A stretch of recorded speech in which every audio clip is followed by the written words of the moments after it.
Does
anyone hear my?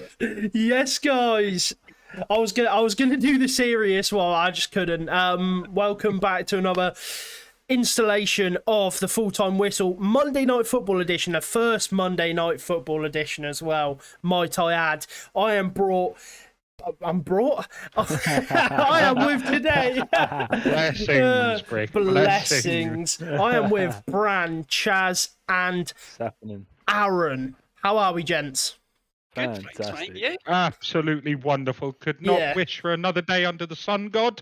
It's a little bit overcast today, but I've had enough of him. Man. I'm fantastic. I had a good weekend, you know. Monday, best day of the week. Been to the gym, made myself more valuable. I'm doing fantastic. Nice, That's one of us. Let's go. Yeah. No, but seriously, it's been a good weekend, been a good day. It seems, the weather is indeed cooling down a little bit. Thank fuck for that. So it's still too hot though, am I right? Mate, it's still too I'm hot. all right actually. I'm all right. I'm the Happy windows for are you, mate. open. I've got the fan going, but yeah, I'm good. I'm excited for this game as well. Oh, likewise, mate. I'm looking forward. I feel like it's actually going to be a good fixture as well. Do you know what I mean? It's not going to be one that's going to be dull. I think Crystal Palace are definitely going to give it, especially after seeing how bad Liverpool were against Fulham and how shocked they were. We're going to see Palace give it to them. Vieira ball prevailing. Allez, allez. That's all I'm saying. Hey, you say that, yeah. but Liverpool definitely aren't going to be as bad as last week. Yeah, but we said this about United. Yeah, but I know You it's sit. two different. You sit. Listen, He because done it again. Liverpool and United are so far at the opposite end of the spectrum. It's Yeah, incredible. no, I get that. Yeah. He said me and Sip said that Ten Hag simply won't let United be as bad, and I thoroughly believe that. Clearly, I was wrong. Oh, me too. But Klopp will not let Liverpool be as bad as they were last week, and obviously Darwin Núñez is indeed starting. So Yeah. I mean, when he came on last week, he Made an kind of impact, didn't he? kind of proved to be a bit of a difference maker. Before that point, they weren't playing great, but he came on. He gave Fulham something else to think about. Gave Liverpool another option in the box, and yeah. So I think Liverpool will get back to winning ways quite easily. Yeah, I don't think they're going to be near as open and susceptible to what they were last week. No, definitely not. Definitely not. And obviously, I'm not going to go as far to say that they're going to run riot over Palace here, because all of yous lot predicted 3-0 and 3-1s over the weekend, and even though they are on opposite sides of the spectrum, I don't want to make myself look like a mug. No, I think with Liverpool, their midfield is definitely weaker. Let's get that out there. So you've got, what is it? Is it Milner, Fab, and Elliott? Yeah. So straight away, you've lost your leadership in Hendo. Milner probably brings a bit of that in, but Hendo's their club captain, if I'm not mistaken. Yeah, he is. Yeah. So you lost that. I mean, you lost Thiago. I mean, for some reason, every single season at some point, Liverpool lose Thiago. And you've replaced it with Milner, who is a good player, good squad player, and Elliott, who is a bit of the unknown. Is Elliott still on the breakthrough phase, isn't he? Yeah, he's a bit snappy. Was he the one that done his leg last year? Yeah, Ellen Road. Yeah. So I mean, yeah, could be a big season for him. He's got a point to prove, so we'll see how he plays. But let's be real, Elliott is no Thiago. So that could be an area where Palace might think, you know what? I mean, we're playing Liverpool, but if you look at the quality in the middle of the park, our quality is not that far off. So, I mean, what I did notice though is that Crystal Palace were starting Jordan Ayew up front. I'm pretty I believe sure so. I didn't see the Palace lineup. I'm going to go have a look. Yeah, so it looks, I mean, Edouard's on the bench. Is he? Yeah, Edouard's on the bench. So... looks to be Chaz, and it looks like they're at least from what I can see, they're operating a 5-back. Which is different to what they've done against Arsenal. Yeah, absolutely. They've whacked Joel Ward in there, and they're playing two in the middle instead of the 4-3-3 or whatever they played last week. So yeah, I mean, it's got. I mean, on the Sky Sports lineup, it's got Jeffrey Schlupp in midfield, which is interesting. So I'm pretty sure he's like normally plays like wing back or winger or something like that. Unless he's converted, he might have converted. I don't really pay too much attention to Palace. But yeah, I mean, I think it'll be a good game. Yeah, better be a good game. Yeah. Oh, it better be. Yeah, I mean, Aaron was doing Jedi Fallen Order. I was on a way out, so you know what I mean. We've dedicated time to this fixture, and hopefully it pays dividends. Because always been a Jedi Knight, young Padawan coming through the ranks. Come on, let's go. I mean, one thing I will say is that Liverpool simply have to get back to winning ways tonight. City started the season off with a comfortable, was it 2-0 win? Yeah. 2-0? Yeah, 2-0 win against West Ham, 4-0 against Bournemouth. So, I mean, 2 games, 6 points, 0 goals conceded, 6 goals scored. Whereas Liverpool... And they really did not get out of second gear against either team, really. Yeah, and then Liverpool didn't get out of second gear last week, but for all the wrong reasons. Yeah. So, I mean, if you're a Liverpool fan, you want to see so much more because they can't afford to make the same mistake again. If imagine Liverpool draw or lose tonight. Instantly, they're 4-5 points behind Man City, and when these teams were, at the end of the season last season, so close, 4 or 5 points at the start of the season could literally just end their season straight away. Yeah. So Yeah. they've got to bounce back. I think they'll bounce back, but Palace can be tricky. Palace, yeah, they have scuppered and slipped some titles away from Liverpool. I mean, they did beat him in the past to sort of not have a knock-on effect for that Chelsea fixture for Liverpool, which ultimately led them to not winning that title. Steven Gerrard not winning a Premier League title. Like they definitely have the ability and the character to beat this Liverpool side. It just I just feel like everything has to go their way in order for it. Like Liverpool could be in third gear, and I think they probably could see off this Palace side. Yeah, I think that the two big points of the game are going to be the midfield battles. How are Liverpool going to win these midfield battles with the players they've replaced last week players with, and obviously the two centre backs. You got Van Dijk starting, but you've also got Phillips next to him. Phillips, yeah.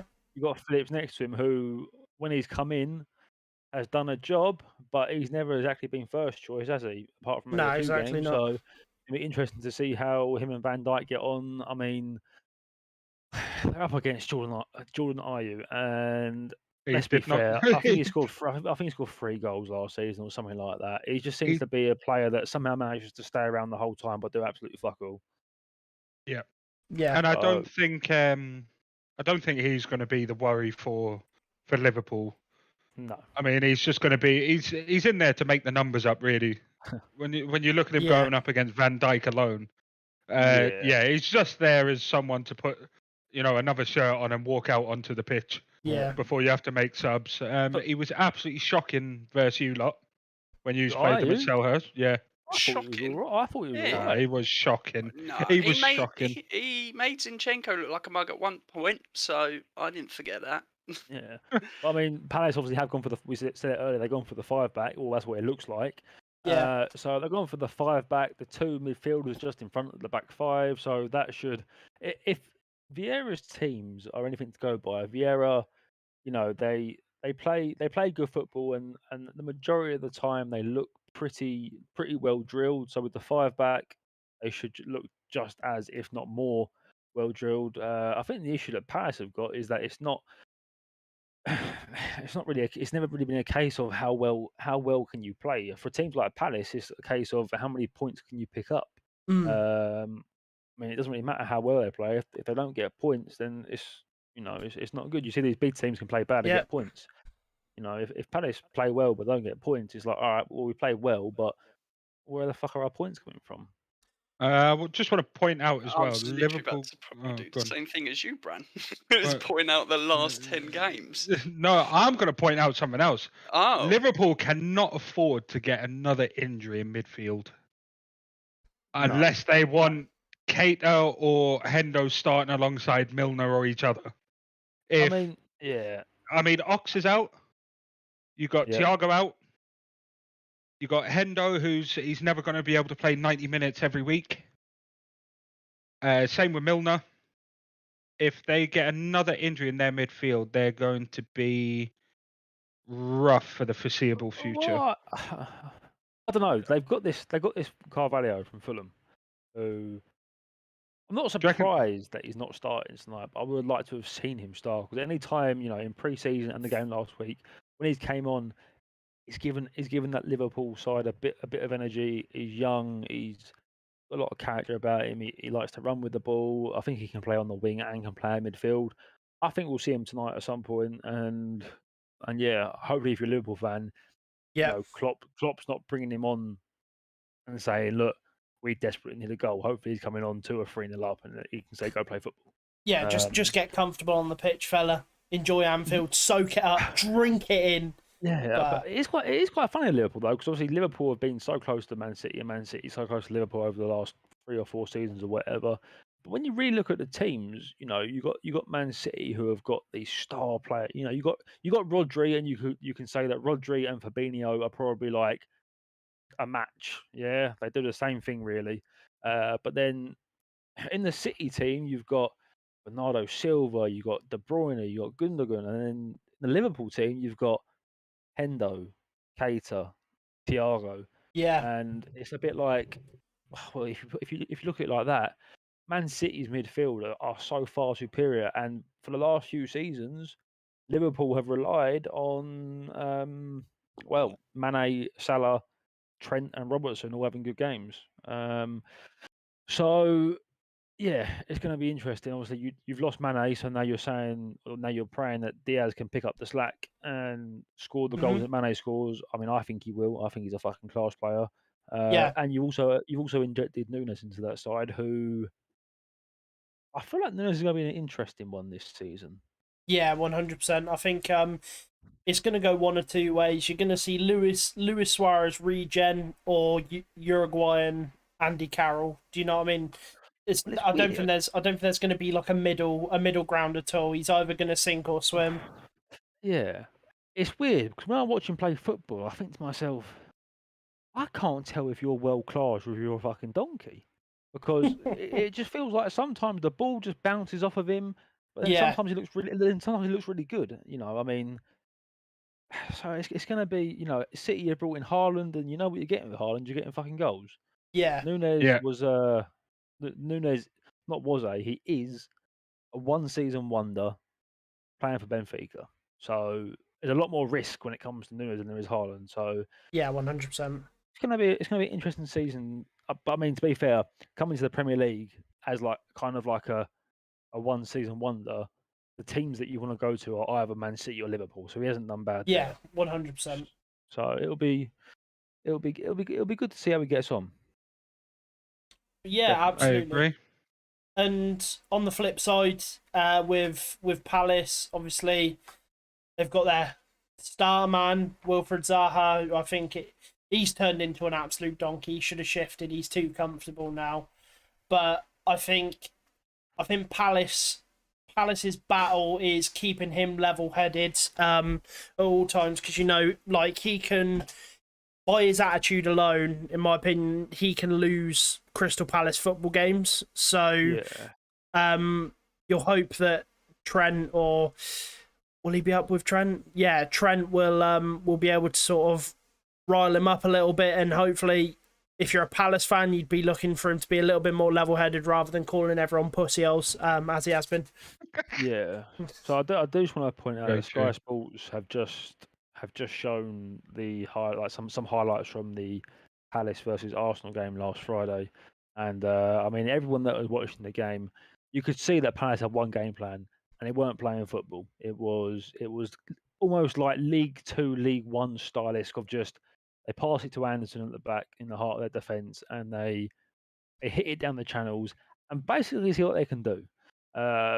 Liverpool are going to have to be careful because we know how Trent likes to push up, we know how Robert likes to push up, and if I'm like from what I can see, if Palace have got any hope in getting something from this game, it's going to be coming from those balls being sprayed out left and right and seeing what like Eze and Zaha can do to get him behind. I can't see them. The Palace are not going to out football Liverpool. But Yeah. it'll be interesting to see if this long ball, let's say, tactic continues. Yeah, and also just to like bring it down a level, who are you taking in a fight, Patrick Vieira or Jurgen Klopp? Like one-on-one. Vieira. Oh, Vieira, mate. All day long. Do you reckon? Oh, absolutely. All day long. I don't know, lads. Taking Vieira.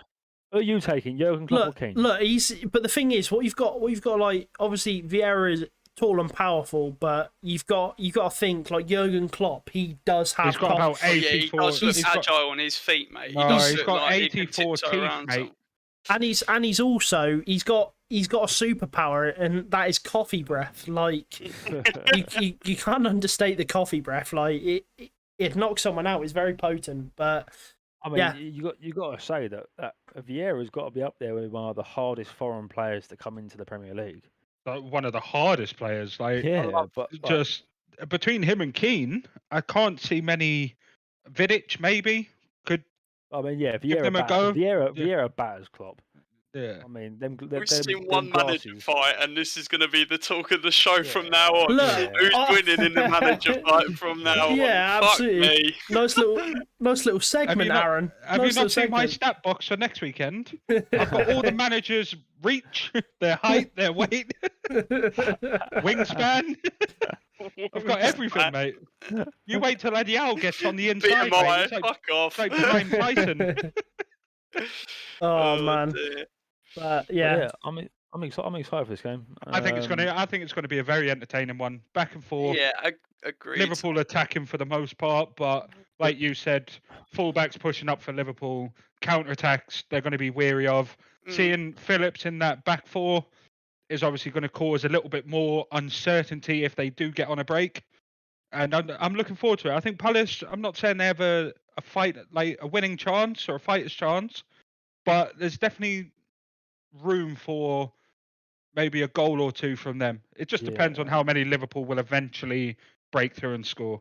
Yeah, I just want to see Salah and another player in the Liverpool front three click, because last season it was Salah start of the season, Mane towards the end of the season, and I just want the two.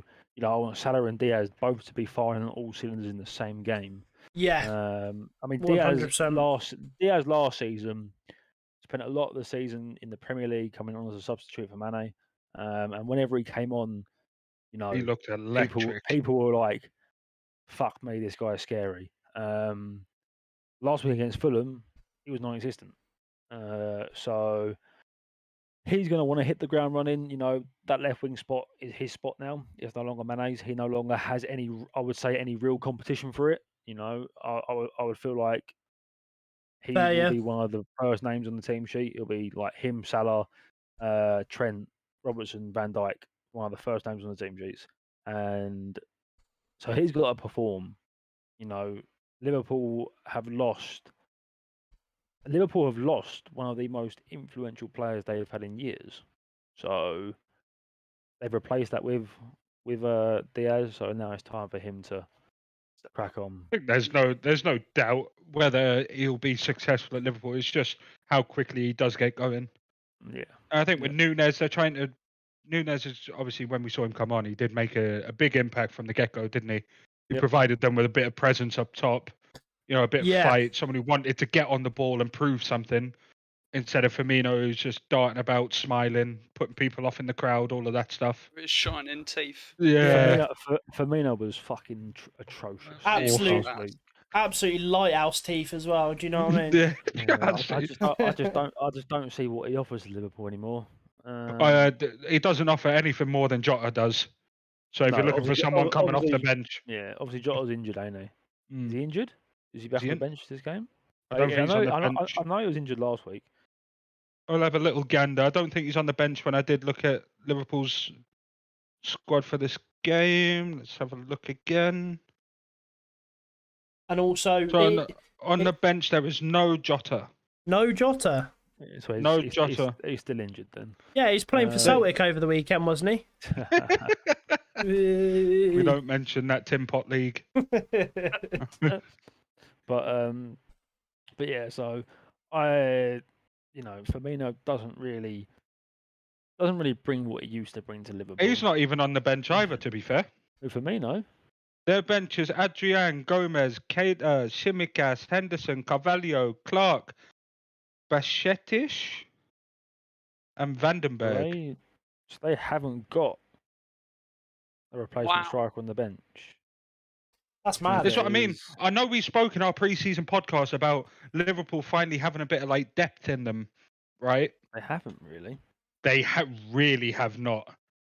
I said, their midfield, unless they're starting to bring the under-23s and the development teams into it, that they have, their midfield is down to bare bones. I mean, looking at Liverpool's bench now, you'd probably say teams even like Arsenal have got more depth than Liverpool. Oh yeah, by a country. That's not me joking. No, I mean, by a country mile as well. When you look think at half the you look at City, right? And City can bring on the City can just flex. They bring on Bernardo Silva, they bring on Foden, they bring on Grealish, they bring on fucking so many Mahrez, good yeah. players. But you look at Liverpool, the bench, and you think, right, we're 1-0 down, 70th minute. Who are we bringing on to Someone to try and change the help us game. get something? And you're thinking Carvalho, but then you're thinking this kid's like 20, like, and he's not a well beater yet.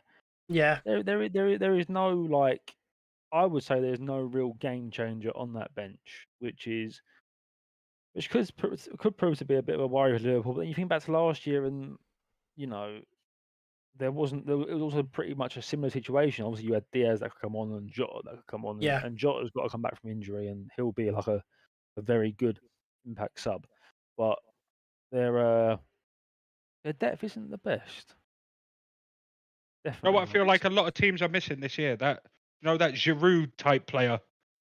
You just bring him on, and if you get he'll bring on him. like He'll do something. He changes the game. It's a different like. Yeah. he'll get a flick on or something like. It's a different style of play, isn't it? Like you can have like I mean we would have Lacazette, wouldn't we? Before we had Aubameyang, and he was like a more agile striker, whereas Giroud it was more hold up play. I mean Haaland. It will be interesting to see if Nunes does it. But yeah, you're right, Bran. I don't think there is. Yeah. There's no team with that. Yeah, that game changer where they come on and they're not overly, flashy, or they don't do anything special, but they're going to get their toe to the ball before the defender, and it's going to go in on goal that way, or nobody's got that anymore. Apart from you look at City's bench, and you are genuinely just like, you could bring on 4 players now, which are, Yeah. in any overall, team. 450 million worth, quids worth, that walk into any European side in any league. And then you look at Liverpool's bench and you see 3 kids there. Carvalho's just been bought from Fulham. It's worrying. It is worrying.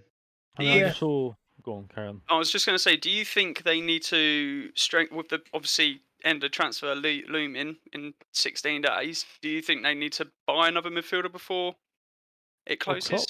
Klopp come out and said that we're Liverpool, we can buy pretty much any midfielder we want, but is that the midfielder that's going to fit what we want? And he said it's not as easy as that. So I don't know if they will. But I mean, what I did see in those Sky Sports pre-match stats was that in Liverpool's last 5 league games, they've conceded first, which is interesting. Very interesting. I think the first 10-15 minutes of this game is going to be very, very key to what side has the confidence to then go on. I mean, I know Liverpool have the quality throughout their squad, even with this 11, right? So if they get a period of time on the ball, we're going to start to see chance after chance slowly being created. But if Palace have a solid first 15 and they do nick one in front, nobody likes coming from behind. Yeah, I mean, I wonder how Liverpool fans are feeling right now, because last week... I might just be gassing this up for myself, by the way, giving me more hope for Palace here. But last week wouldn't have filled them with any confidence.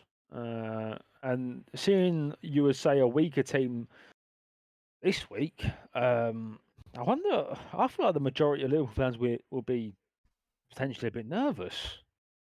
I would be if this was my team and I knew the caliber that Liverpool were striving for, and I saw this 11 out, I'd be slightly, arsehole twitching. Yeah, definitely. But I mean, City, with City, because obviously I say City because Liverpool's only real rivals in the league in terms of quality-wise is City. City fans, you saw when the 3rd goal went in against Bournemouth, it wasn't even limbs; it was just a simple we've done get it out. again. Again. Yeah. Get the ball, we go again. Their fans are probably just confident and comfortable as fuck. Liverpool fans definitely won't be the same, in my opinion. Absolutely. And to be fair, I'll tell you what, that Palace kit is fucking lovely. I like it. It's really nice. Sorry, it just caught my eye a little bit. It's wow, it's actually quite nice. Yeah. It's nice to have have a nice alternate kit. Man United. I mean, yeah, Spurs fan now. So they've got Ayew coming in off the right. Interesting. And they've got Zaha. Well, down the middle. The way Sky have it, down the middle on Van Dijk and Phillips. Yeah. We all know, regardless of Zaha's pussy old attitude, that Van Dijk will fling him about. Mm-hmm. I don't know if that changes. I think if you stuck Zaha on Trent, he's going to have the beating of him for pace every single time, isn't he? Yeah, 100%. And especially on the break. So yeah. Did anyone else just clock them stats? I did, yeah, I did. It's quite tasty. Basically, their best player, and he only played 40 minutes. Or 30 minutes, or however many he played. Which is obviously a big statement for someone who's just settling for the club. Speaking of goals and stuff, it's a fixture that brings goals. Last 10, I don't know if anyone clocked it, but obviously Liverpool have won the last 10 against Palace. But there's some big scores in there. There's a 4-3, there's a 7-0. What do you think? What do you think the score is going to be, boys? I'm just going out there and say I think it's going to be 4-0, 4-1 Liverpool. I'm going to go 3-1 to the Reds. You know what? Hopefully with a Diaz goal and a Salah goal. Is that for your FPL? Well, it is. I was not thinking my bet, but I mean FPL as well, yeah. Yeah, no Bran's banker this evening. It's too edgy for me. Brick, what's your prediction, mate?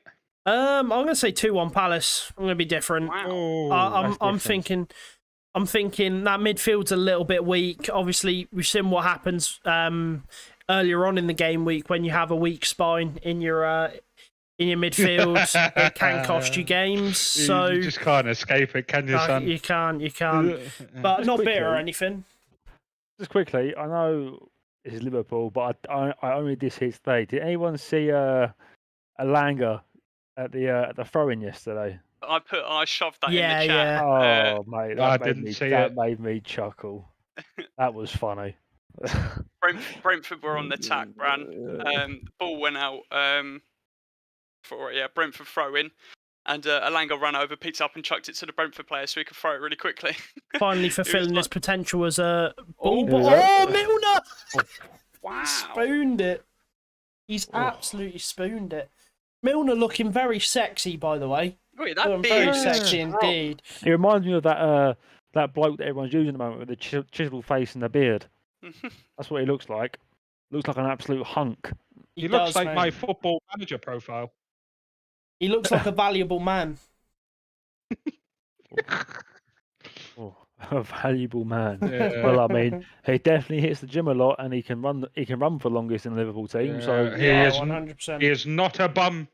No, not a bum. Part of that with the fact that he makes more than I make in a week than I make in a year, and I mean, he's valuable. Yeah, 100%. And he doesn't drink. How valuable! Oh, this isn't what you want to see. I reckon he makes. You're a Palace fan or Vieira. He's a tough cookie. It'll carry on. That is a good beard. He's done well there, isn't he? Hey, Aaron, he's got a better hairline than me, mate. Are you seeing that? Yeah, that's how forward. How old is he? 43. He's two. His hairline looks like your hairlines together have give birth to it. Literally. Just grow it in. Just make sure mine's okay. Who's that? Is that? That's the West Brom Sam Johnston. Yeah. Oh, old West Brom keeper. Yeah. Yeah, ex-Man United boy. Come on. Yeah, he was United as well, wasn't he? Yeah. United are screaming for a keeper right now. Yeah, absolutely. Screaming. Yeah, but Brick Spurs, isn't he? For the time come being. on. But if Frankie de Jong does sign, then terminated loan. This is not what you want to see. First thing. I think he'll be carrying on. They're strapping him up. Yeah, that's so. Like for the older generation, obviously that's a magic sponge. They've now got the magic masking tape. Has some healing, medicinal abilities.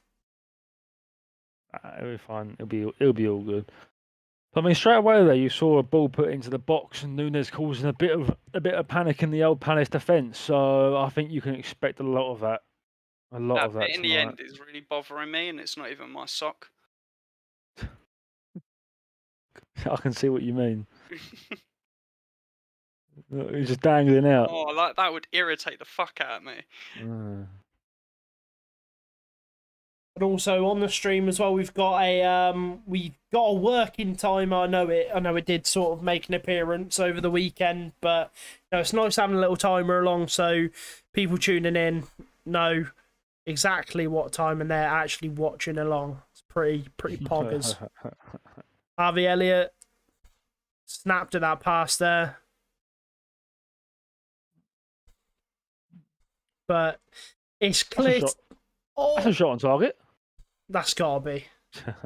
It's clear to see what Palace's game plan is, though. Literally, right from the offset. Like I said before the game, it's going to be soak up. It's going to be the channel ball. It's always going to be. So it does look like Zaha's going to start down the middle. Eze on the left, and Ayew on the. Yeah. I mean, to be fair, interesting to see how Zaha does up front.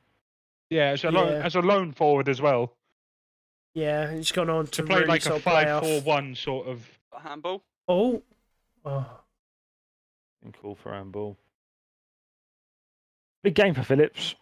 Yeah, big game. Yeah, big game. Yeah, because you have no Kanate or Matip on the bench either.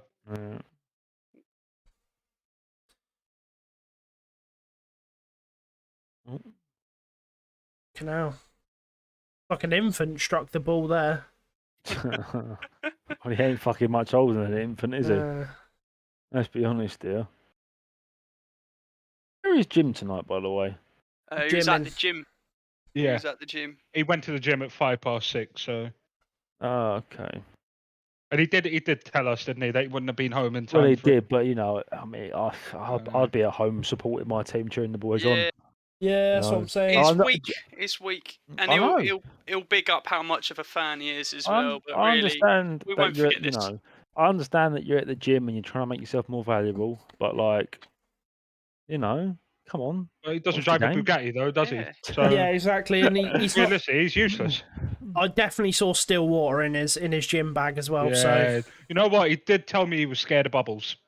He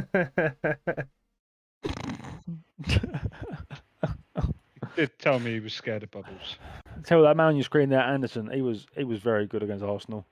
Yeah, he's a good lad. He is. He's very good. He was the one where they get the ball to him and he'd be the one spraying the long balls around. Yeah. Oh. Good bit of defending. He's done well. Lovely. Couple of decent players in that Palace defence with that Mitchell and that is it Guay and yeah. Yeah. I mean, just recently just done his first England camp, didn't he? That Guay. Yeah, but both of them did. Mitchell as well. Did Mitchell do it as well? I believe so. Yeah. Yeah. I mean, you were saying, that Ward at the back for Palace is a bit of a bit of a weak link. He's just a good club servant, ain't he? I don't think he's really got much going for him these days. But obviously, they started against Arsenal. Palace started with 4 at the back. They've opted for the 5 at the back. It just seems that there's so many more teams going for this 5 at the back tax. Yeah. So many more teams, and I can understand it, but it does create a bit of a stale style of football. Yeah, and let's see if starting him does sort of reap any rewards as well. We'll see if that remains to be seen. But again, Crystal Palace soaking it up, then chucking it down the line. Proper League Two football. Literally League Two football. I mean, I think I said it against when Palace played Arsenal. I said I did support and I still do support, but I used to watch Cambridge United every week, and it was like that every single week. It was just get ball, hoof, and it's just it's a boring style of football. But I mean, for some teams it works, and at the end of the day, football is a results business. Yeah, so absolutely. If it works, it works. Oh, It's got 2. Oh, it's a good block. Another block, Anderson.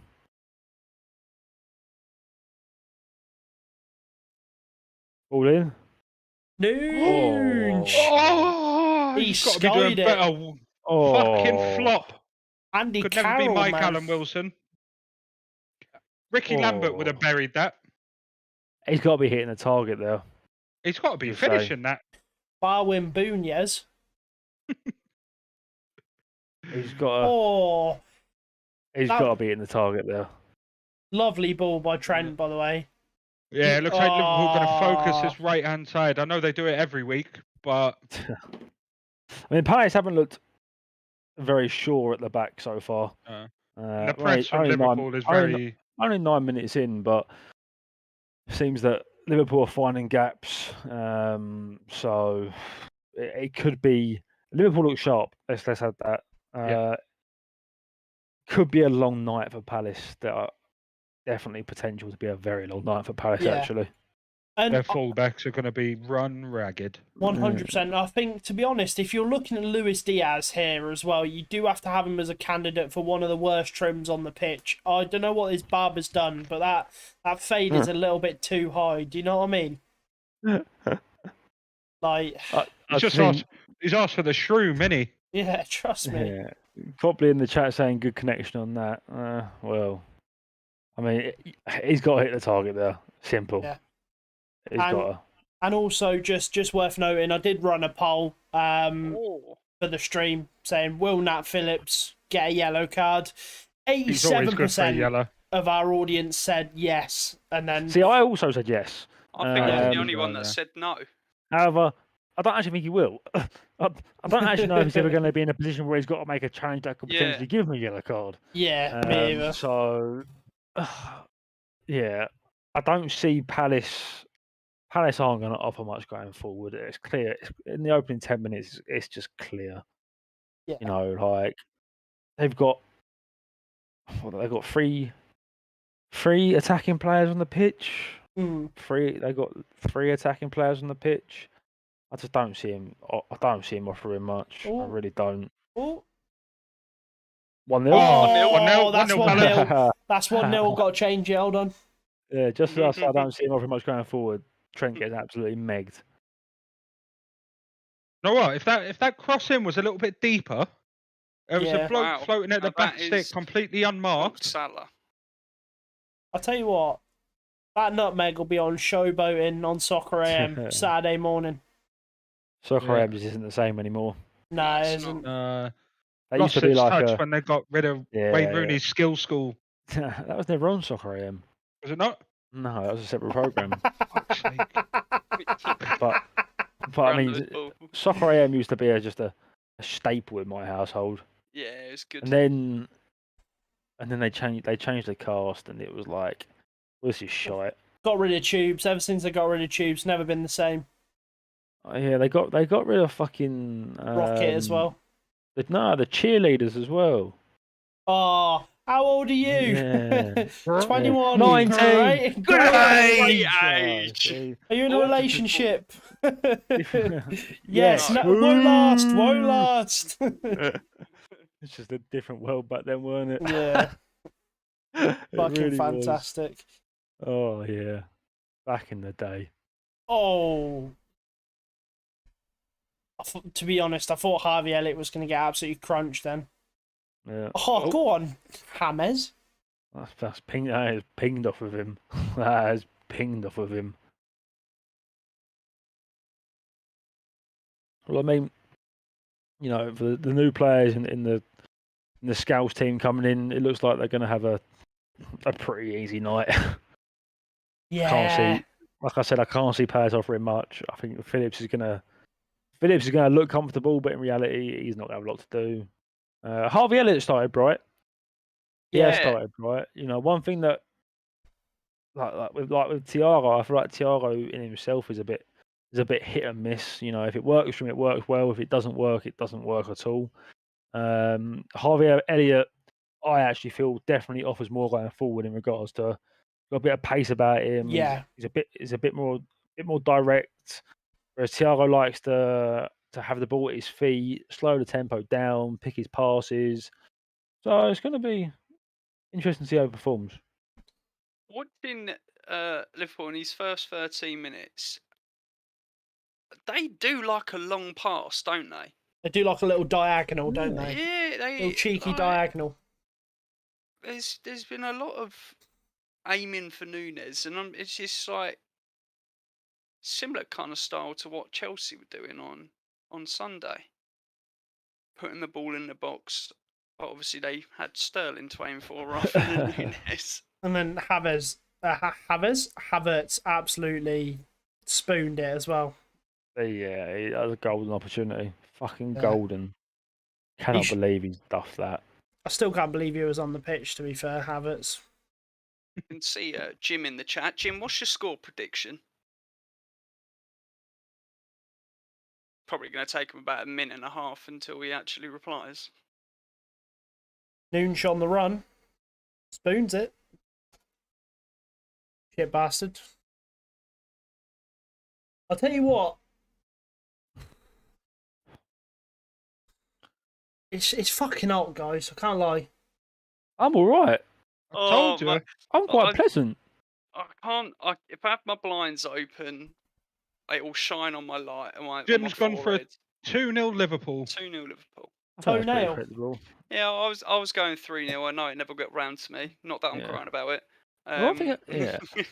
One thing I will say. Wait, did he not go round to you? I thought he did. No, I didn't get to say anything because we were talking. Because the game. What are you thinking? What are you thinking? 3-0. 3-0. I'm going Liverpool. One thing I will say is that Anfield sounds quite quiet right now. I don't know why that is, because overrated atmosphere in the Prem. Yeah, I mean, it's you never walk alone, and then. Well, I mean, I think there's a couple of clubs that have overrated atmosphere in the Premier League, actually. Yeah, Arsenal being one of them. I mean, they were never rated in the first place for atmosphere. In fact, in the last 365 days, I think the atmosphere at the Emirates has been the best it's ever fucking been. Yeah, probably. And that's saying something. But I mean, I've been told by a few different supporters that Bran's love Newcastle also is a bit, apart from the first few minutes, can also be a bit disappointing. I mean, I understand that Steve Bruce at the helm, mate. Well, we're at a Mac Miller concert for the most part. No, get up. I mean, it's one thing. It's one thing that you can guarantee with Geordies is the fact that they love Newcastle in their football club, and the fact that they will swear black and blue that they're the best fans in the league. And we are, but I'm mature enough to know that people have different opinions.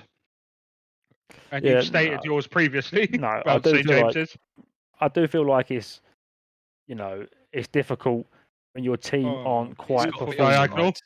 Yeah, when your team aren't quite performing. Oh, I do understand that it's difficult to get an atmosphere going. Oh. At what point do you pull that back and say fucking? You have to let it go on as long as the ball's there and to be won. I think Robbo was off. I thought he was offside as well. Let's have a look. He's not. Oh, he's not. That's a lovely run. I don't know how I thought that was going to work, but I have just swiveled in my chair to get a better angle. He has pulled him a bit. He's a bit rash all over him there. Yeah, but if we can take anything live, doesn't he? If we can take anything from yesterday, we can get away with murder in the box. I don't know why that's not a free kick, by the way.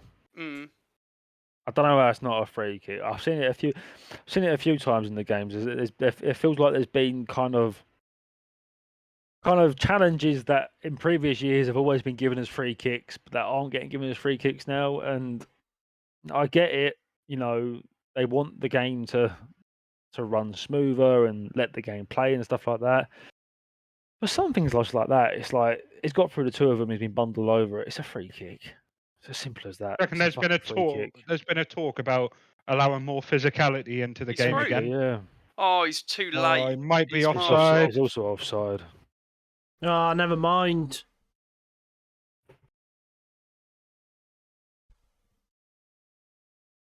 Players need to get used to this as well, though. You've got to let the game run until he took forever. I don't know why he took forever. He got challenged, didn't he? He didn't want to pass it with his left foot. He did do a 5-point turn rather than just doing, you know what I mean? Like. So, VAR, obviously the play's been carried on there because they have to keep their flag down now just in case VAR intervenes. And we've had VAR now for, quite a while now. was it 3 seasons, 4 seasons? It Or was longer than that? World Cup 2020. No, that was Oh, Euros. it was before that. 2018 World Cup Okay, was so where it's it was been in for introduced. quite a long. It's been in Yeah. for quite a while. Mm. What are your opinions on it? Because still to this day, I dislike it a lot. I think it's a fantastic tool that doesn't get used properly. That isn't implemented properly. Yeah. Yeah. 100%. I think if you're going to use VAR, then there's no point in having a ref. In the way that if the VAR is there to overturn bad decisions, why not just let VAR make all the decisions? Because VAR can't referee a game, can it? It's not as simple as that. But then just unless it's stuff like offside, then let the ref make the call and the judgment on the spot. Yeah, I get why they did it though. I get because if there is a blatant handball and the ref can't see it, then of course, you can't. I do feel as if there's so many little intricate rules in football, and I feel like with VAR, all these intricate rules are just getting exposed to the point where no one actually understands the rule fully, and it's a bit silly with all the handball rules and stuff like that. It's just a lot of them have been changed as well, right? Yeah, because but what I did, I think I've seen it about the World Cup this year is that the VAR is going to be more technical than ever in regards to quicker and helping offside calls and stuff like that a lot quicker. I don't know where I read that. I feel like I did read that. Okay. That's what it needs. It needs like VAR. I feel like until VAR can become as automated as goal line technology, it's never going to be 100% successful. No, you're right. In my opinion. No, you're 100% right. Unless there's like, I don't think you can have a human factor in VAR. I feel like with VAR, it has to be like immutable. Chance.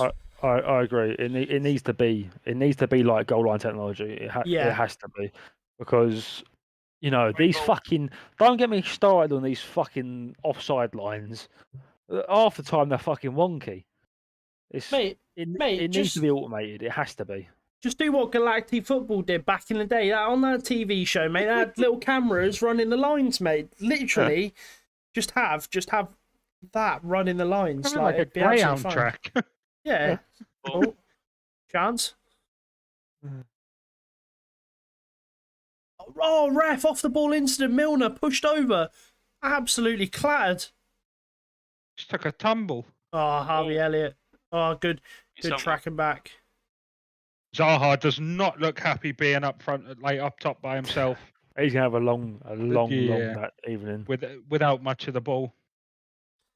I feel like if like Palace were to take a defender off and slip someone up front and have like Edouard running off, Zaha running off Edouard or something like that, that'd be so much more beneficial. I just feel like Zaha's a bit useless.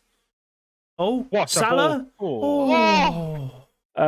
Jim's put in the chat that Sipple did indeed hold his celebration back yesterday because he was worried that it was overruled. That was one thing that I noticed a lot, that people were quite reluctant to celebrating, and it's pretty shit as a football fan for your team to say score a winner in the 90th minute and then you suddenly think, oh shit, is this going to go VAR? It's like it happened. It happens to me when I watch Arsenal. We score, I celebrate, and then I sit there and pray that VAR is not going to intervene somehow.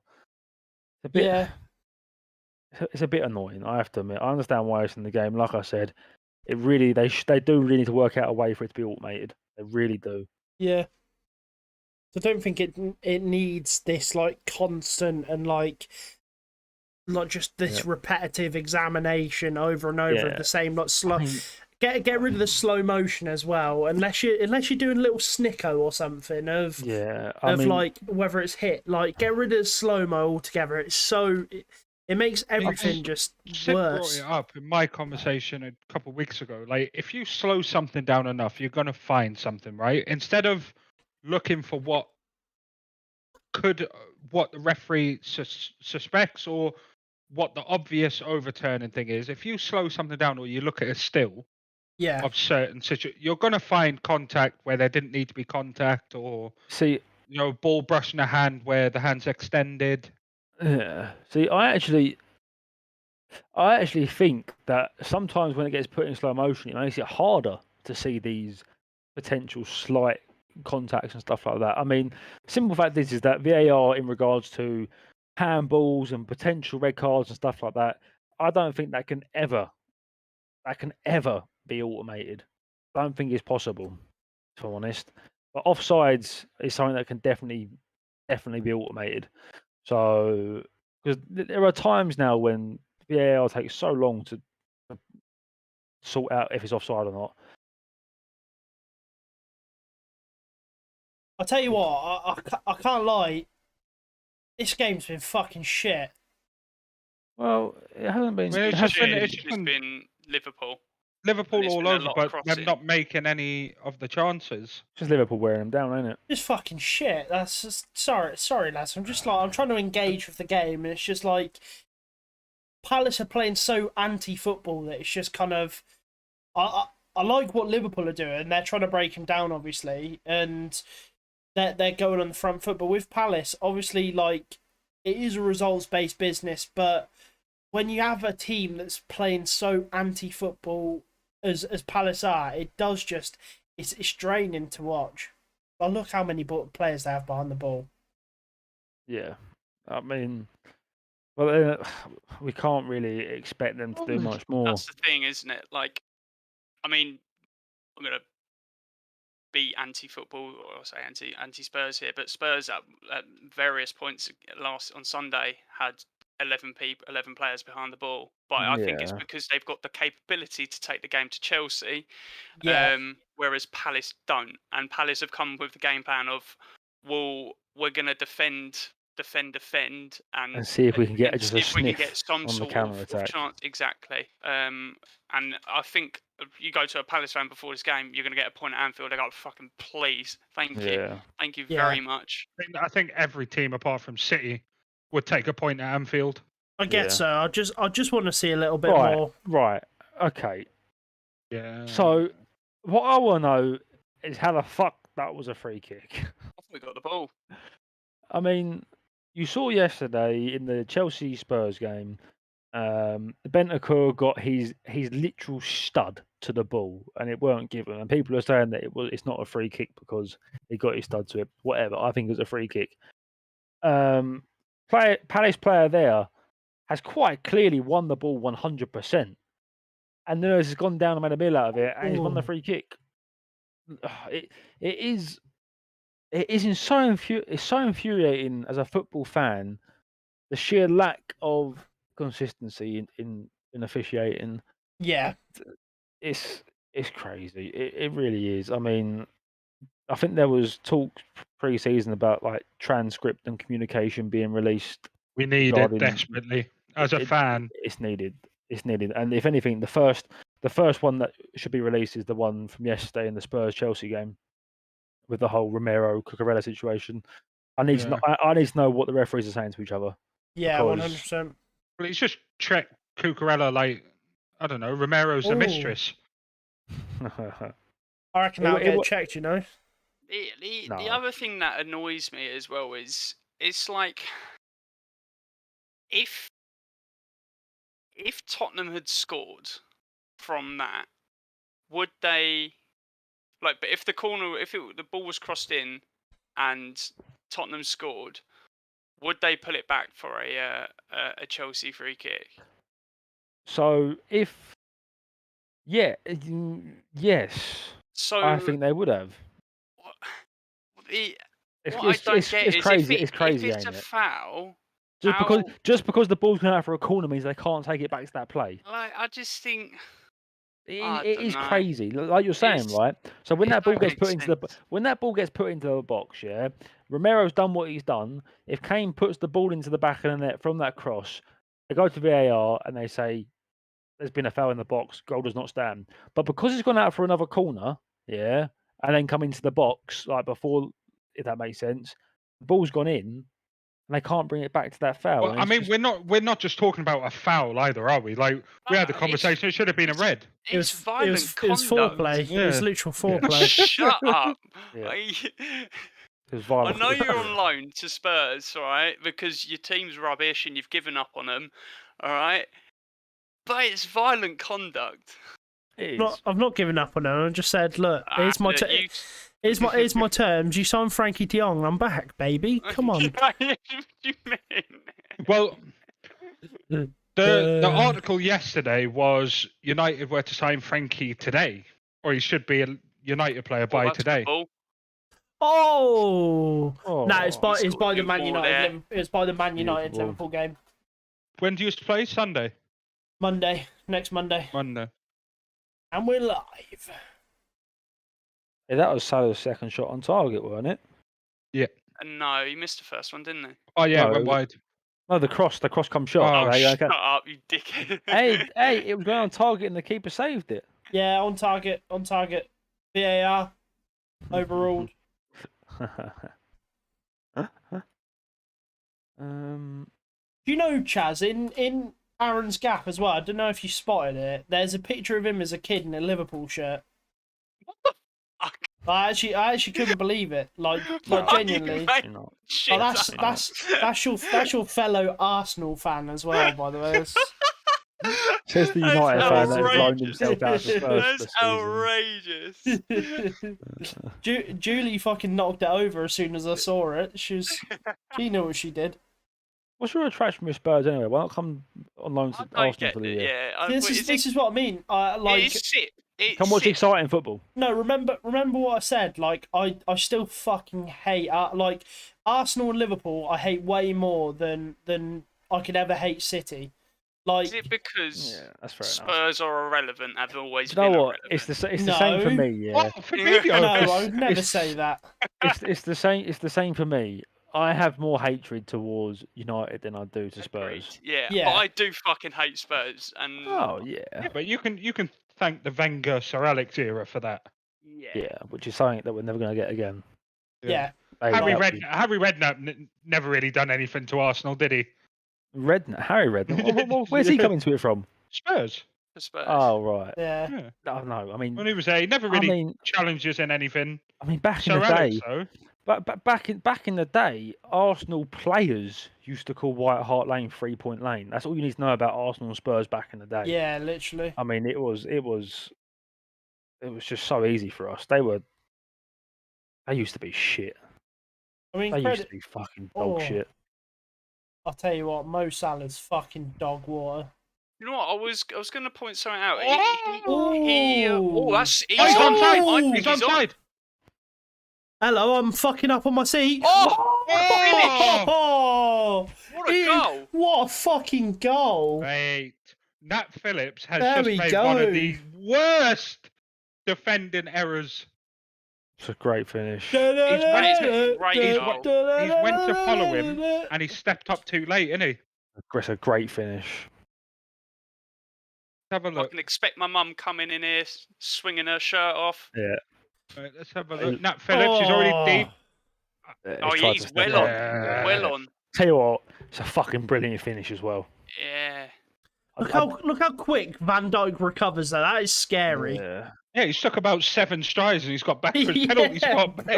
It's like that bloke out the opening scene in Monsters Inc.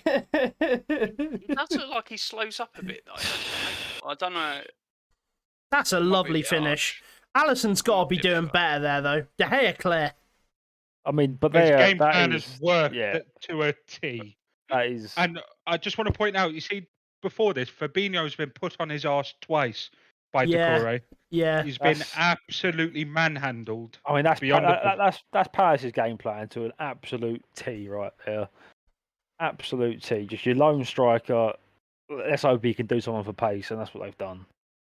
I can't believe it's Palace 1, Liverpool 0. Perfectly timed pass, though. I really can't. Yeah, I know, brilliant pass. I know we pointed out Nat Phillips. He's obviously fucked up, isn't he, by tracking the man and then stepping up way too late. But to time that pass for that to happen. Who's the treacle? Well, I don't know. we said it. She said it looks before like the game, Lindsay. right? Liverpool being dominant. Yeah, they've been fucking dominant, and Liverpool can't afford to make the same mistake they made against fucking Fulham. And although they've been better and they've been more dominant, they still find themselves 1-0 down. Yeah. If I'm a Liverpool fan, I'm nervous. Don't get nervous. Yeah, but also there was a stat that someone read out. I can't remember who. It probably is Aaron. Five of the last, in Chaz, the last 5 games they can see it first. Yeah. Yeah. So Yeah. Liverpool comeback kings. Obviously, they did it in Istanbul. Can they do it against the mighty Palace, the mighty Eagles? Well, they need to, mate, because I mean, if they don't, then fucking I tell you, it's going to be a Liverpool Arsenal race, a Man City Arsenal race for the title. Yeah, Man City, Arsenal, Spurs race the title. Yeah. What do you mean? Arsenal second, Spurs fourth.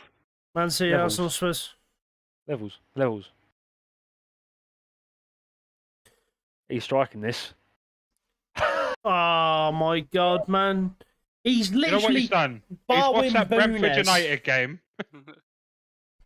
I can't believe he's that. Can't believe that. I can't believe that I shot that. I can't. If that rifled in. Yeah, We'd be saying something completely different. I get that. I get that. But that's ambitious at the best of times.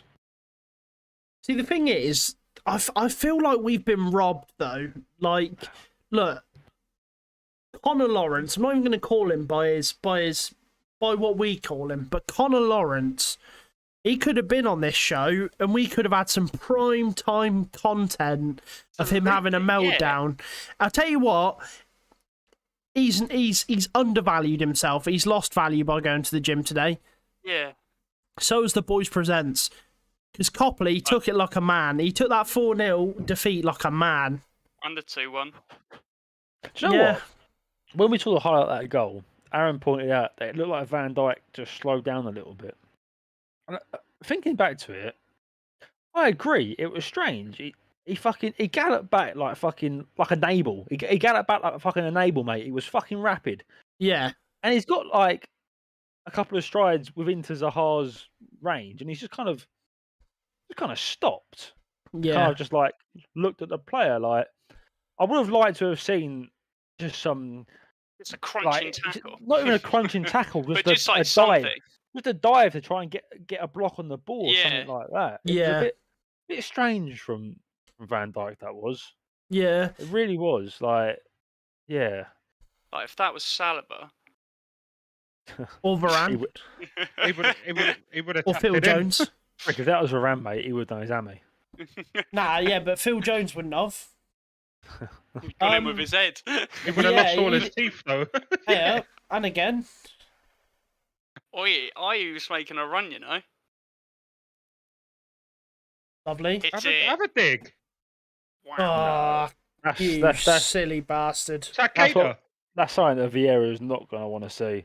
Nah. Do you know what, right? Sipper's just put in the chat, how's VVD giving up on that? I mean, we literally just said it. I thought he did. Has he shared it? Yeah, in Twitter. I'm going to watch this again. Yeah. Turn that down. No, but the thing is, right, like... Oh, here's Zaha. Oh. Spoon. He has slowed down. Yeah, I don't get it. Why have you not, like, sprinted and tried to fucking get a block in? Has he thought that if he cuts off the angle on the cutback? Yeah, but...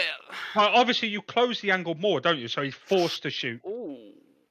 Nah, nothing in that. Yeah, you just see them these days, don't you? You never know what's going to be given. Inconsistencies. He has fully slowed down. He has. And you know what the funny bit is, yeah? 75% of Liverpool fans are going to be blaming Nat Phillips for that. Don't get me wrong, it was poor from Nat Phillips, but Van Dijk's got to take some accountability there because that's strange. That is very, very strange. That's your great. That's their like greatest centre back of all time. You know what I mean? And that's like. Do you feel like it's a sense of like almost arrogance that he slows down because it's like he does have the aura, and maybe the aura's like of That in the intimidation. factor, Yeah. yeah. I think maybe that's wearing off this season because like he's not allowed to get away with it as many times now because people aren't giving him the respect. I mean, Well, Mitrovic, he's been damn sat scandal. down. Yeah, he got sat down by Mitrovic. It's fair enough for the ball through. His centre half has left him, for dead. But you still make that effort, don't you? You don't like you bail your your centre half out. You don't just give up and think, yeah, fuck it, we'll play from behind again. Yeah, absolutely. I just want to say the last 10 minutes, Palace have been playing a lot better. They're seeing more of the ball. Yeah, It's funny because at Selhurst Park last week for the first 30 minutes, Palace got fucking dominated, and they slowly started growing into the game. They haven't grown into this game as much, yeah, but they've definitely grown into the game, and they've got their goal this time. So, I mean, it's going to be interesting to see how. Once again, though, it's Liverpool. It's Liverpool having to take the game to them now. Oh. Liverpool should be, plain sailing. Yeah, it's a booking. Just petulance. He lost the ball and he's done a little McMuffin. Why couldn't that been James Milner? Oh, he's good for a card. He's good for a card. Yeah, it's such silly. He's good for a card, but he only lasts fucking 50 minutes on the pitch. Milner. But we saw again. We saw he's been sat down. He's been sat down by Ward. Bring back Soccer AM skill score. I'm telling you. Oh, he's in again. He's in again. Way. That touch. Bad touch. Oh, ref, penalty, ref. You can't. You know what? Fair play, Alisson. Getting out quick. Next Monday, could Liverpool be finding themselves in a similar position? Tell you what, he's onside again. Van Dijk this time playing him on. Oh, that first touch is. Oh, he didn't see that the keeper had already come out, did he? That's unfortunate. You have to say though, right? Zaha. Oh my God! Did you see his eyes? Zaha up front is making the runs that we didn't see against Arsenal. He's unlocked this back four so far. He's found a way through. Yeah. Let's see what happens from the corner, shall we? Anderson header written in the stars. Who's in charge, me or the devil? Oh, Salah, you got to better yourself each day for that, brother. Blessings. Glad I was tidings. Say something. It seems like Salah's sticking to the wing a lot more than how he used to play last season. I thought he was always a byline hugger. I mean, he would be a byline if him would drift into the box, I would think. But they've got an out and out centre forward. Yeah, he's hugging that touchline a lot more, and I'm wanting to think: is he comfortable with that? Because it doesn't look like he is. Like, yeah, I don't know if I'm being really harsh. But I think it's a bit.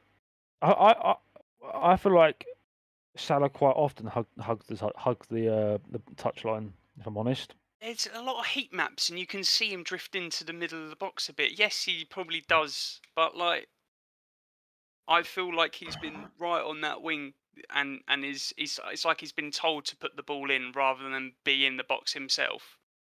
I think the biggest variable is scores now. The biggest variable is now they have an out and out big presence up top. Before they had Firmino, Jota. I mean, they had Mane that could play through the middle if Diaz was on the left. If not, Mane was off, and they did have Firmino or Jota. So, quality-wise, you'd rather have Salah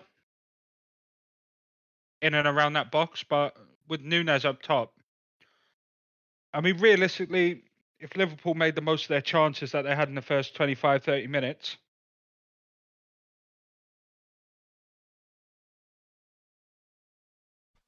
Firmino's been awful. Don't say it. Don't say it. Believer V2. Absolutely woeful. Hey, I can't lie. It's bloody hot. Might have to take my top off.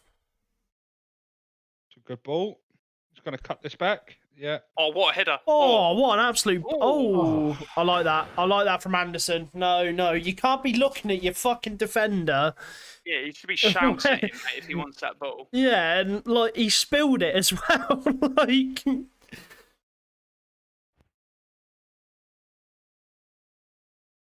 yeah, Anderson's 100% in the right there.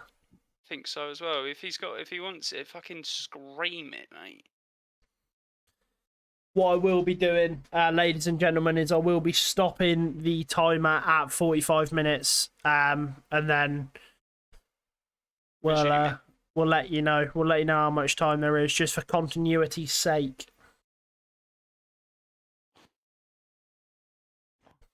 I mean, we're closing into half time now, and I don't think. Well, none of us saw this coming. I don't think many people would have seen this coming. I thought it would be a clean sheet. I didn't think, like, yes, Palace were. I just didn't think their end product against us was great. Yeah, they couldn't finish. No, I mean, it hasn't been too clear cut opportunities where they could have scored and they didn't. Obviously. Well, we said that we knew exactly how Palace were going to play. Mm. We knew that's what they were going to be doing. They're going to play anti-football and they're going to try and break on the counter-attack, which is exactly what they've done. You know what? I don't think they've strung 3 passes together in the Liverpool half. In fact, you bet a lot of money on that they haven't strung 3 passes together in the Liverpool half. It's what we expected, and it's worked. It has worked. I think, from the Liverpool point of view, they've definitely been dominant. I think Harvey Elliott's had a good half. Yeah, he's had a really good half. I want to see Diaz and Salah get on the ball more and do a bit more with it. I don't feel like they get into the game as much, especially Salah. I don't feel like he's getting into the game anywhere near as much as he should. Yeah. If I could pinpoint the weakness that Liverpool have had, it's definitely, again, that middle of the park in Fabinho. He hasn't had a great game. He normally breaks up play really well. Yeah. And a bit lackluster. He's been second best for the majority of any sort of duels that he's had with anyone in the middle of that park. Yeah. So, I mean, we saw this last week. We saw Liverpool. Were they down at the break last week? They were, weren't they? Yeah. And it took Klopp 5 minutes to make a change. Obviously, the change last week was Nunes coming on. He's on the pitch. Do we think we see Carvalho in the 50th minute of this? I think you got to change something, haven't you? Who you gonna bring off for him? Probably someone like a Milner or something like that. Potentially Diaz. I mean, I don't think Diaz. No. He's had bursts of energy and things, but the end product hasn't really been great. I've got Trent in my FPL. Fuck. You'd want that. You'd still want him on the pitch, though, wouldn't you? What, Diaz? Diaz, yeah. You'd still like if Harvey Elliott didn't have as good of a first half as he's had. I'd be asking for him to come off for him. But there's no one else they can bring on. Keita for Fabinho, Hendo for Milner. I have no idea. Keita doesn't change this game. Not at all. But, I mean, as Ryan saying in the chat, I reckon you're right, Ryan. I reckon they've got to walk the pitch. I reckon it's too dry. No. 100%. Can't be. You seen how many people have been slipping over? To be fair, there's been a few people slipping over.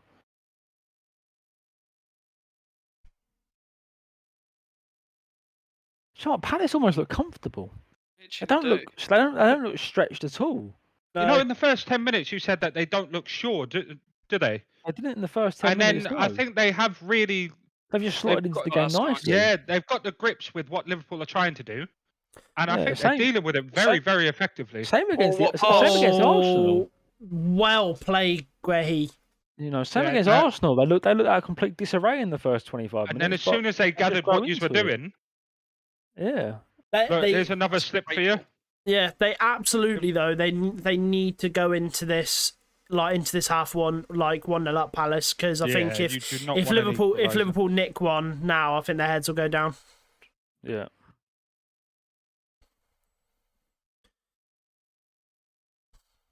Andy Carroll.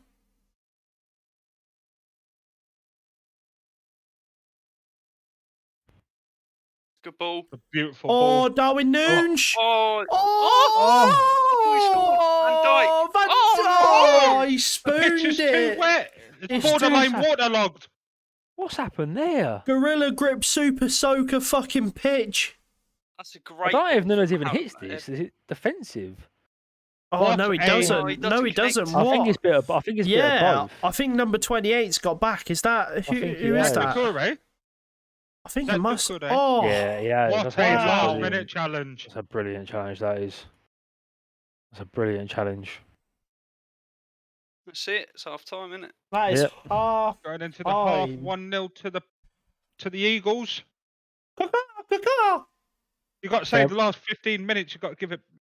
Palace were definitely the more comfortable side. Fair play to Palace. Mm. Yeah.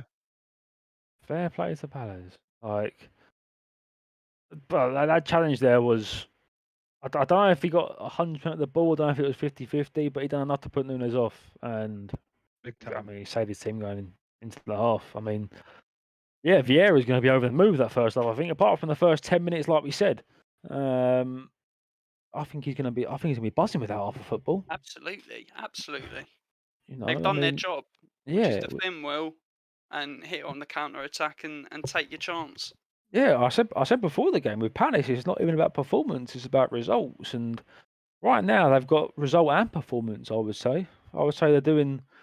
They look well drilled at the moment. Like I said, apart from the first 10 minutes where they looked all over the gaff, they look all right actually. The 5-back, you know, sometimes you get teams that sometimes when you naturally set up in a 4-back and then you change your setup to a 5-back, sometimes players just don't quite grasp what needs to be done. But they seem to have slotted into it quite nicely, I have to admit. And Yeah. Liverpool haven't really had a sniff. You know, they've been dominant, but they haven't really had a sniff. I can't think of any saves that Guaita has had to really make. Yeah, and the thing is as well, like that Palace defense is so good as well. Like it's actually like the centre backs they have Anderson, they have that Guehi who ironically signed from Chelsea as well. Like, and they just do look well drilled. Patrick Vieira's got them nicely organised.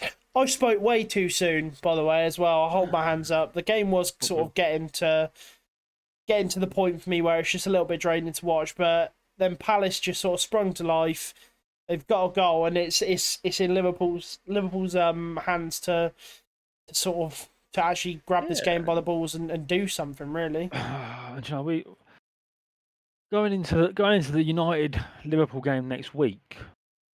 I feel like, you know, if I'm Ten Hag or if I'm a United player, I'm kind of saying to myself that yes, this is Liverpool, but as we've seen against Fulham, as we've seen now against Palace, they are potentially there for the taking. Yeah. You know, and I think mean, oh, go on.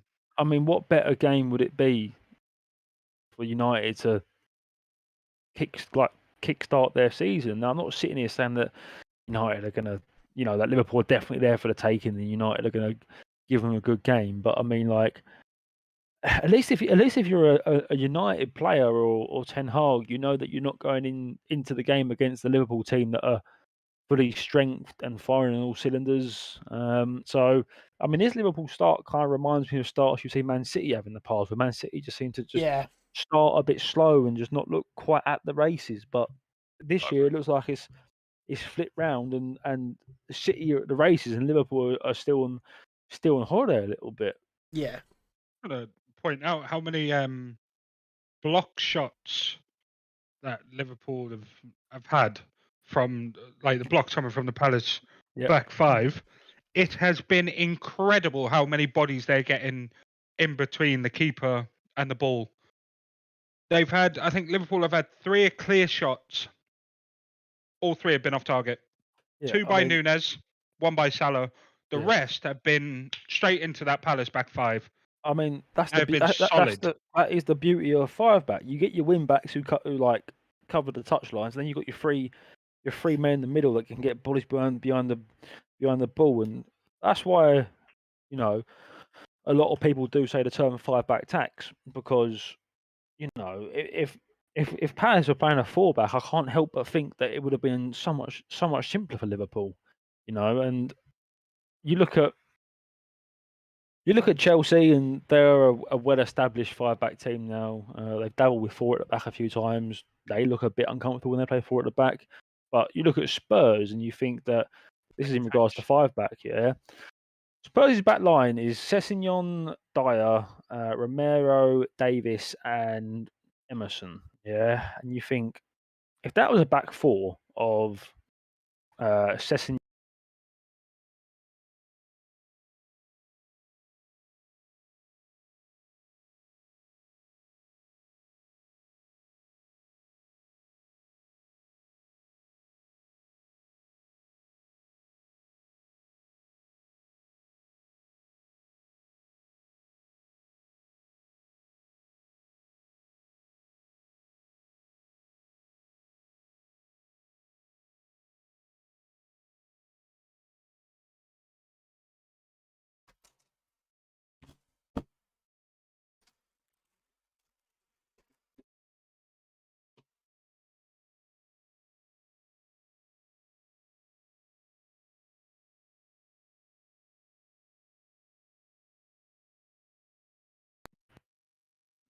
When Palace are breaking, I mean, I know we said that Palace are sitting there soaking up pressure, but Liverpool are throwing that many players forward. We've got a 5-3 in favour of Palace, maybe with the exception of Trent making his way back. It could be a But class as a Fabinho, 4.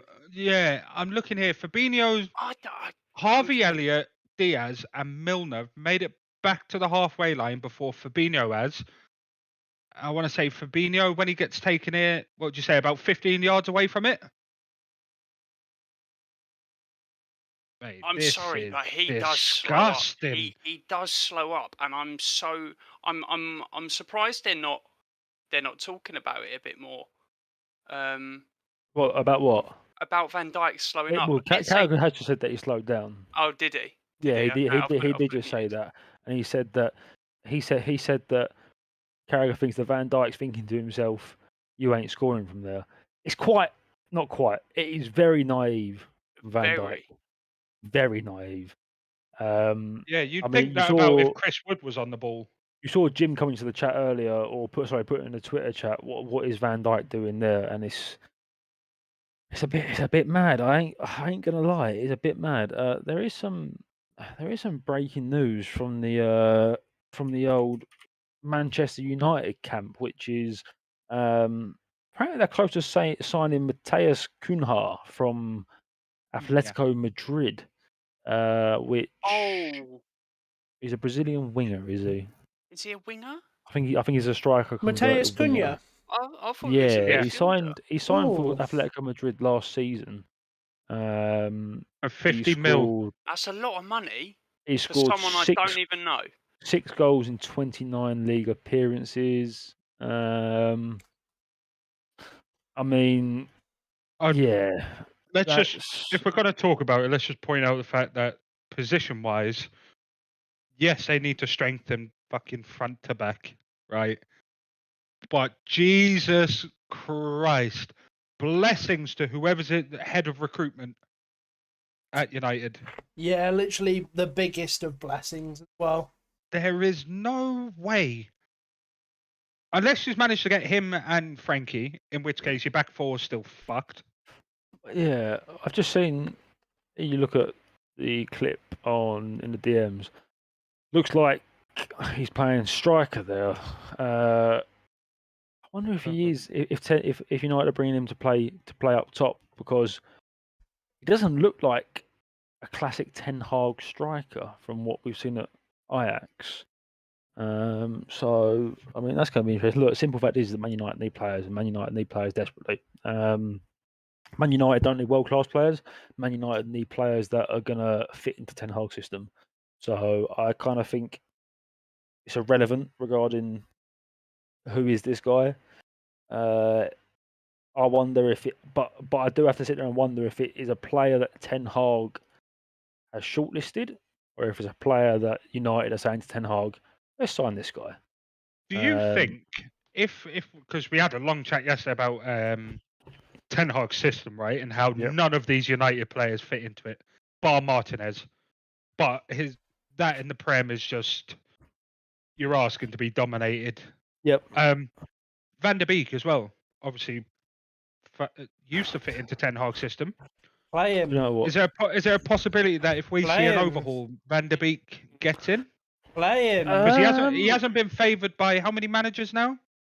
Look, I don't think they've got anything to lose. Let's put it that way. I really don't. Yeah, you know what? We're talking Hail Mary time.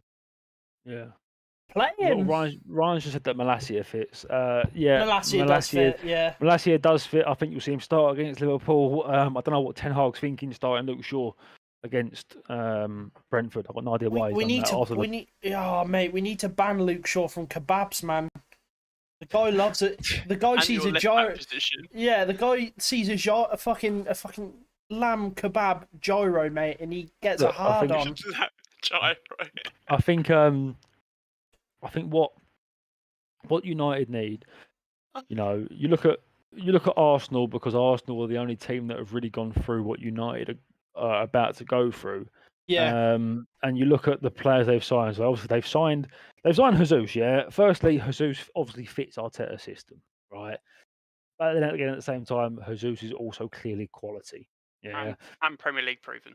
And Premier League proven winner. You look at Zinchenko. You look at Zinchenko, right? Arsenal wanted Martinez. They were in the market for Martinez.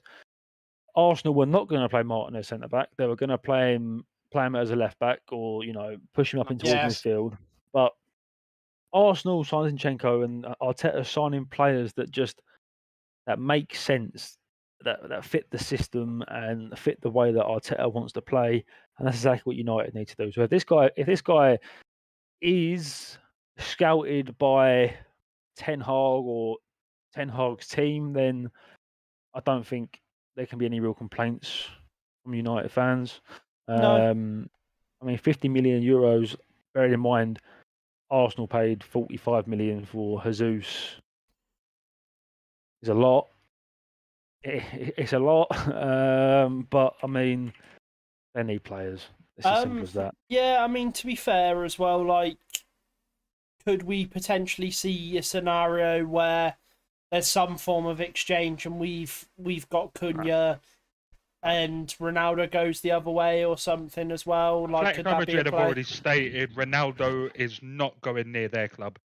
You had I don't know if Ronaldo would go to. I don't know if Ronaldo would go to Atletico Madrid. Well, his agent offered him to them, and the fans basically turned around and said, "We'll burn the ground down if you sign him." Yeah, so, they did, to be fair. I don't think he'll go. I don't think there'll be any exchange, because right now I think your squad is off limits to every football club that is wanting to be successful, for the most part. Yeah. I think very few teams would go near McTominay, Fred, even Barry Maguire at the moment. Yeah. Ryan, you say Arteta's being allowed to get the players that fit the system. Arteta's been there for 2.5 years, mate. It's taken 2.5 years to finally get, and I can guarantee you, he still has not got all the players that he wants. I think there's probably a lot of United fans now that have realised that, right, Ten Hag is the manager, but this season is just not going to be what he wanted it to be. It's not going to be a case of United's tricky Red Devils.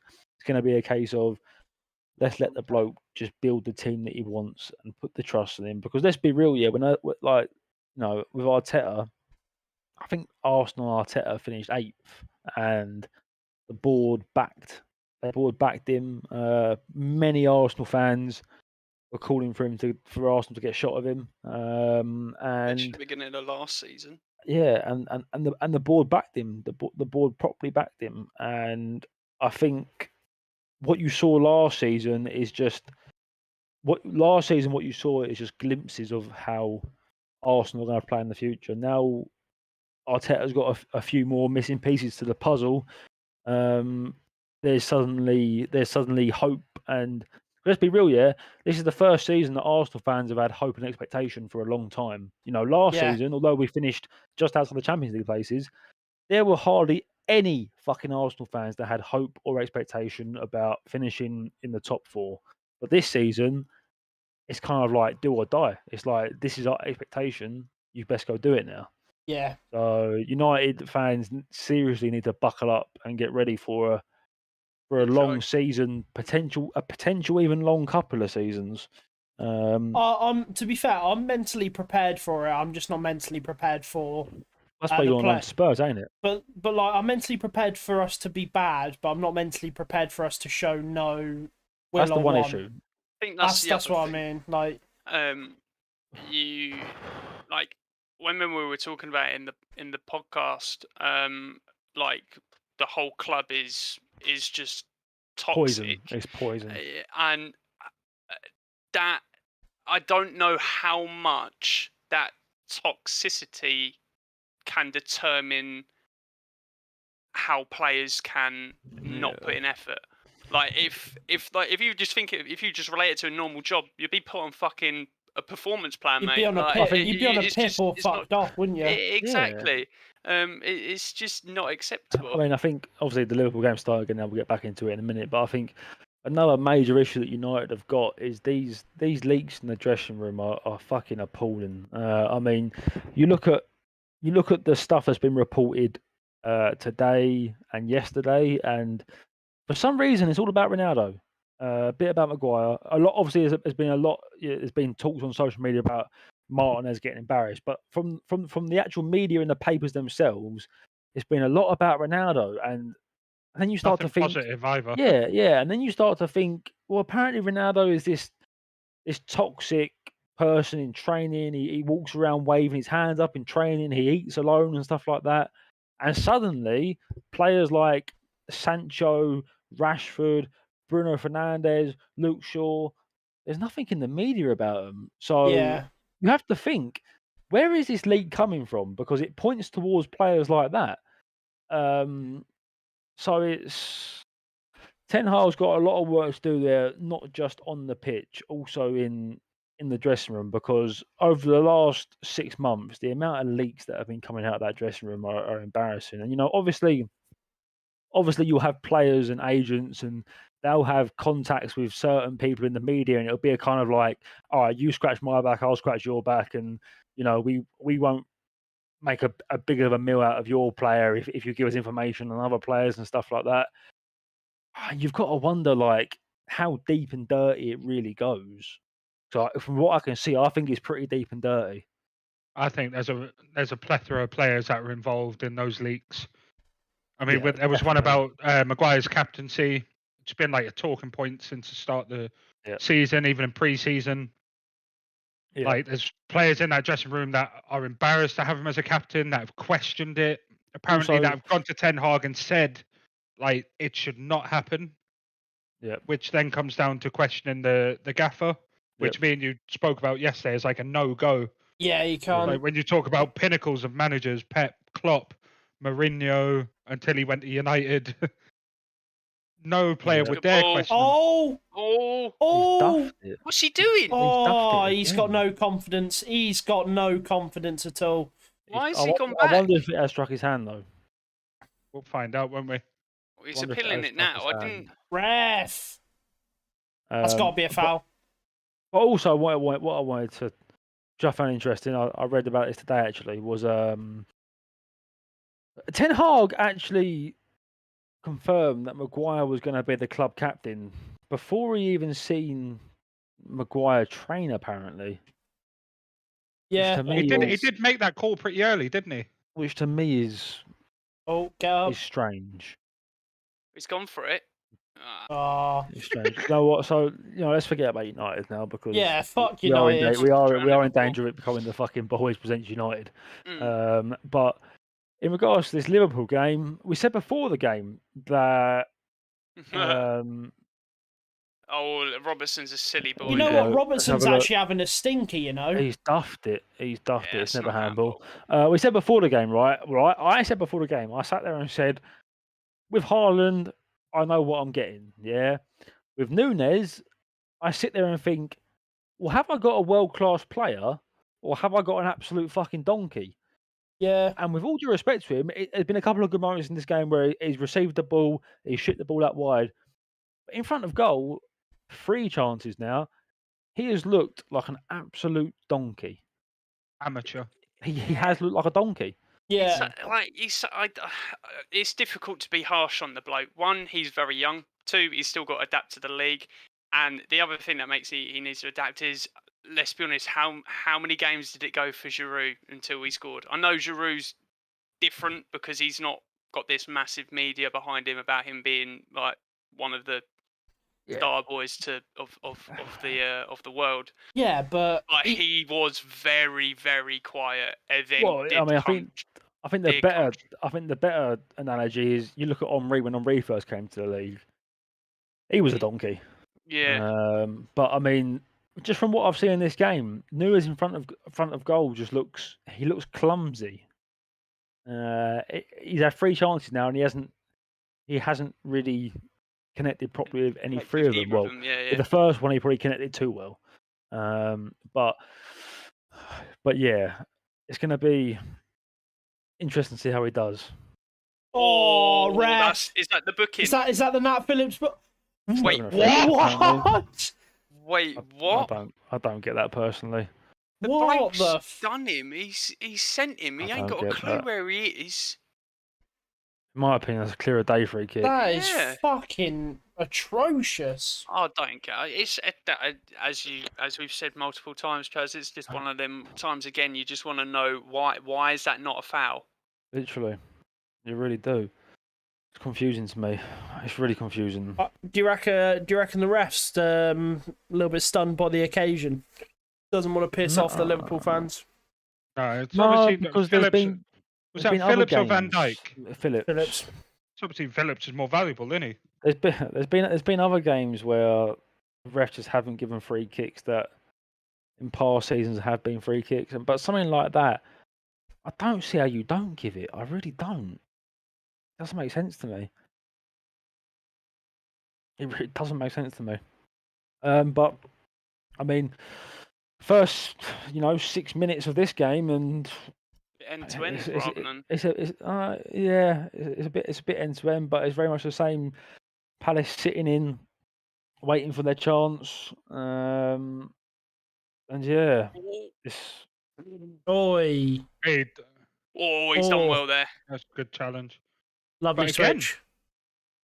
Palace just have so much space. Palace on the counter attack.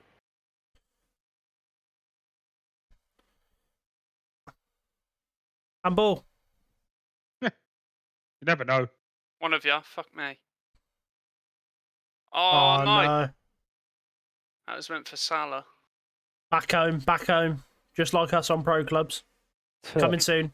Back if you need, play it safe. The Liverpool fans are getting a bit irate here, actually. They sound like they're getting a bit frustrated. To the Liverpool fans, that's funny. I'll tell you what, Robertson's been fucking woeful like this game. There's nothing much in that at all. If anything, that Nat Phillips one should have been a foul. Why? Hold on. Give me yellow card for dissent. You're booked, yeah. I get you're angry, mate, but you can only be angry at yourself. I wonder how long it is before we see a change. Yeah. You think Carvalho's got to come on within the next 10 minutes? I think Diaz just really hasn't been involved with the game. Him and Salah, mate, they both haven't been involved. Not one bit. I mean, Salah's had opportunities where he's played he played in Núñez this half. I think that front three so far has been so wasteful. They've done enough to get chances. The team have done enough to put the ball on a plate for them. Núñez has fluffed 3 now. Salah's had, 2 on target, one on target, 2 off target. So they've had the chances. They've just not. Mate, and they've given the ball away. That's a good touch again.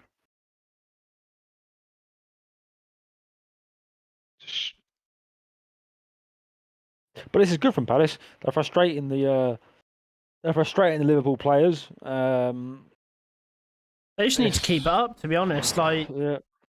I think Liverpool are starting to not get a bit panicky, but getting a bit. There's a bit more urgency. Salah goal now.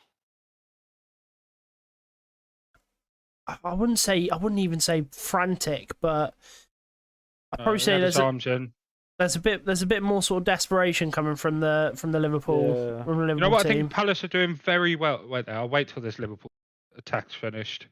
Yeah. Purely because it's going to be my luck in it. Oh. Right. Palace are controlling the tempo of the game very well when they've got the ball. Yeah.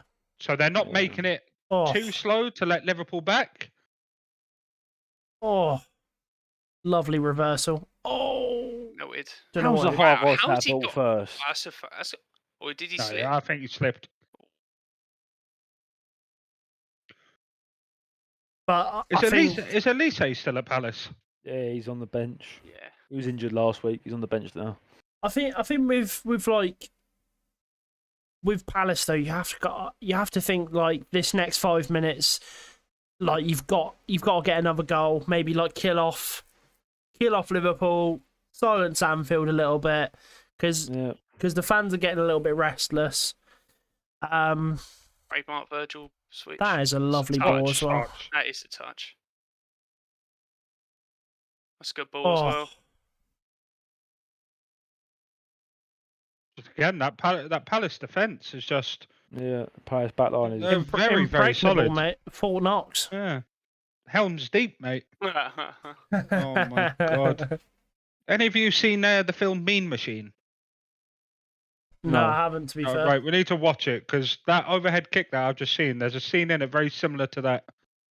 Wait, what? Wait, Dino's got a red card. What has happened there?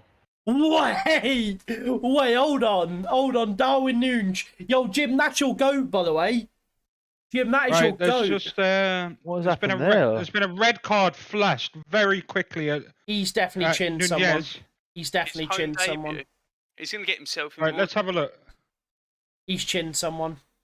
Oh, yeah, that's right. You silly man. Fucking idiot. That's fucking shocking. Yeah, silly man. Oh, he's absolutely...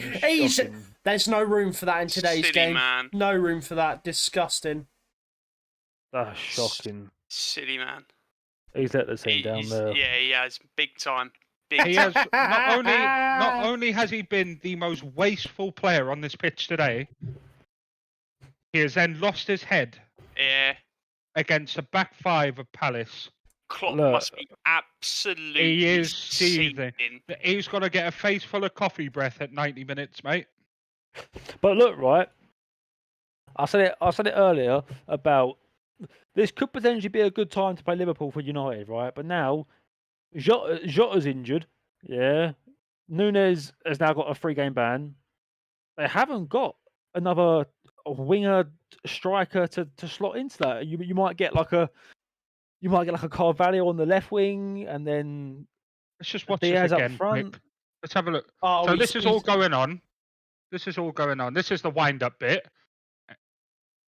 This is him telling them not to headbutt. Not to headbutt. He's done that with Venom as well, mate. Venom. That's not even a little bit. You see his fucking jaw just lock, and but the thing is, he's got a naughty cut on the inside of that bottom lip. Yeah. And that's going to turn into a painful ulcer, and he's going to run out of Bonjela. Yeah. He can't have no salt and vinegar on his chips. No, that's not good. For something like that, right? This is genuine. So obviously, straight red card. It's a free match ban. Yeah. Does it deserve more than a 3-match ban? Because he's quite clearly gone in with some venom there. Yeah. He's quite clearly planned. It's quite clearly planned to leave something on him. Not once, but twice as well, Chaz, to add. Like, he's in the build-up, he's got... That's why Anderson said, you don't fucking headbutt me. And then he's fucking done it again, the mad cunt. I do. And this is where... I mean, I know today's game with VAR, you're not getting away with that regardless, right? It's fucking But that was a straight red. There was no VAR intervention. He's done that in the middle of the pitch. when the ball stopped. Yeah, see, I don't really. All the assistant referee's done is earpiece in. He's pressed the button and he said, "Right, you've got to send him walking." I don't. I've got no idea. Disgusting. I've got no idea about because we haven't seen a headbutt like that in the Premier League for quite a long time. Not you've seen like heads kind of lock and like little head Havertz and head, Romero yesterday. Yeah, right. But we haven't seen a straight out headbutt like that for a long time. And I don't know if in the past it's happened and the player has received more than a 3-match ban. But I wonder if that's a potential because that wasn't good. Wasn't good. I think like if it's not anything more than a 3-match ban, you have to say that Liverpool do have favouritism with the refs. Well, I don't know about that. I don't know where the rules lie because like as we agreed, he's gone in with a bit of viciousness, right? If he moved his head towards Anderson's head in like a not as vicious way, it's still a red card. It's still a 3-match ban. But this was done with a bit of vicious. I mean, it's a clear headbutt. It's not a Oh, here we go. Oh, here we go. The head.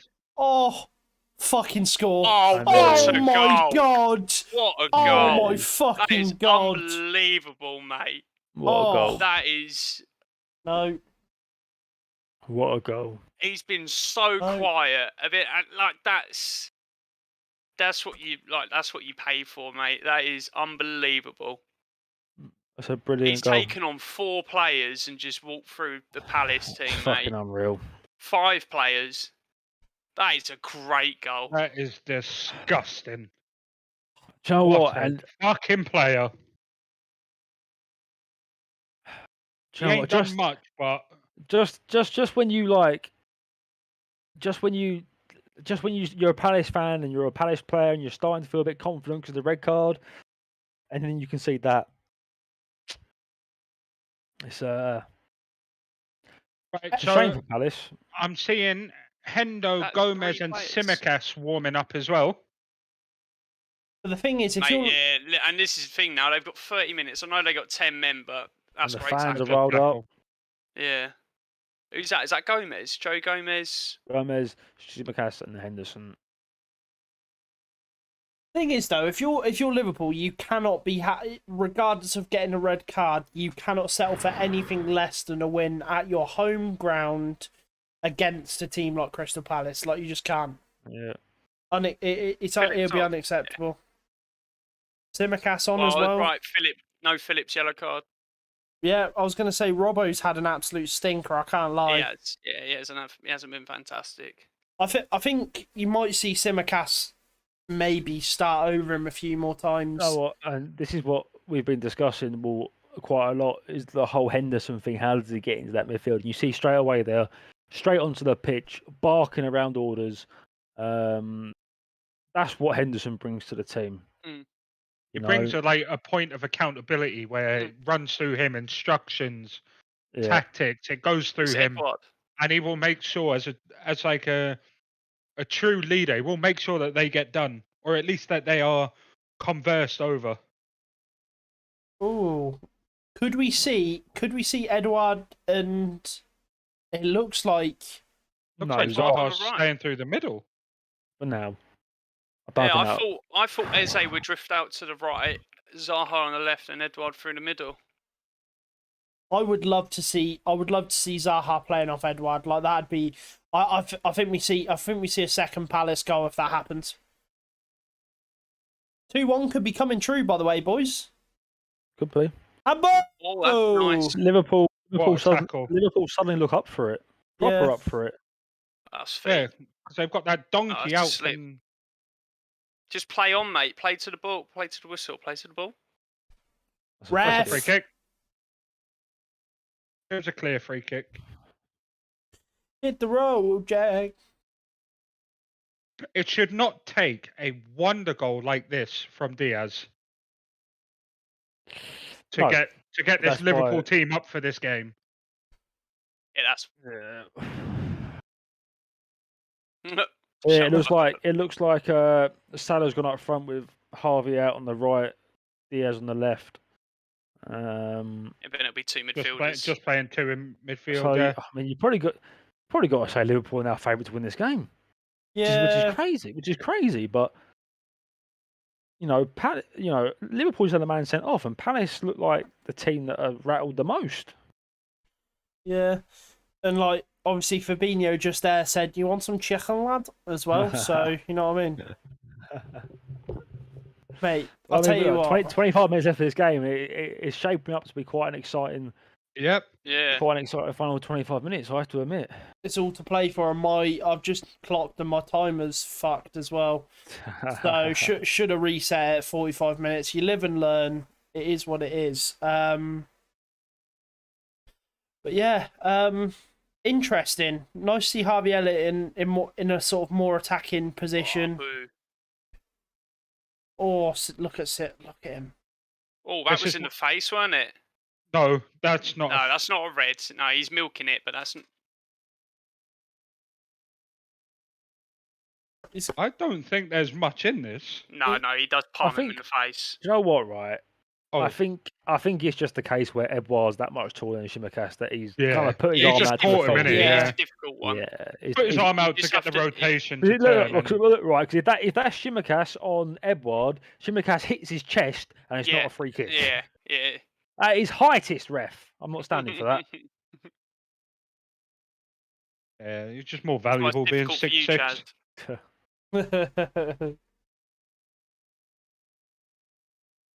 Would you be 6'7" in like Superflies or? Paper Max, yeah.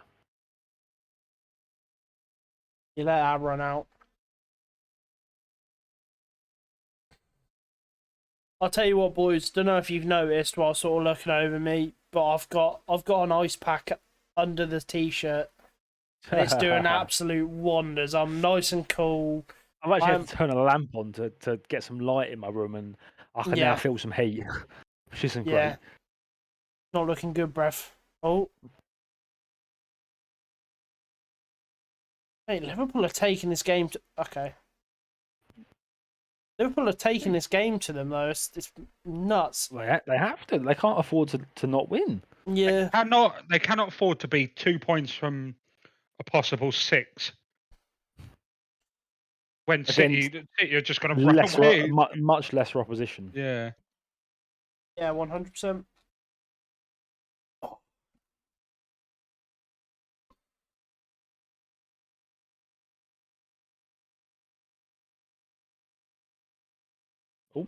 Oi, that's 2-1. Oh wait, no, that's 3-1 actually.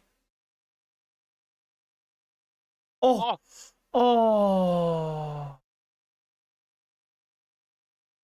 Mate. Right, well, he's led with the arm there. Yeah, that's another red 9 men.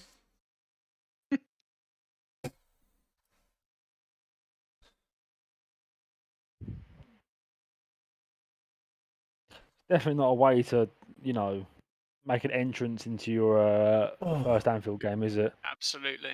No. Definitely not.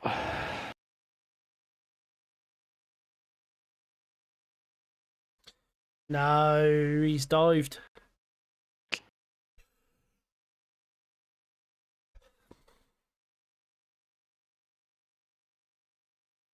Just over.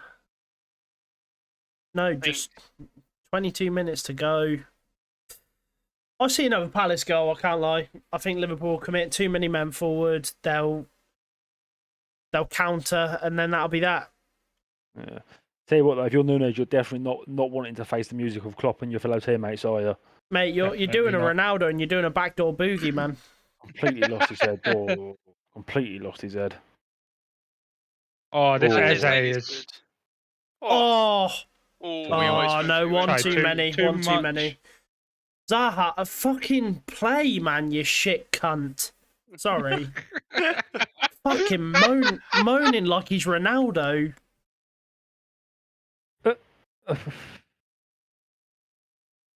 Oh dear. That's twice he's done that. To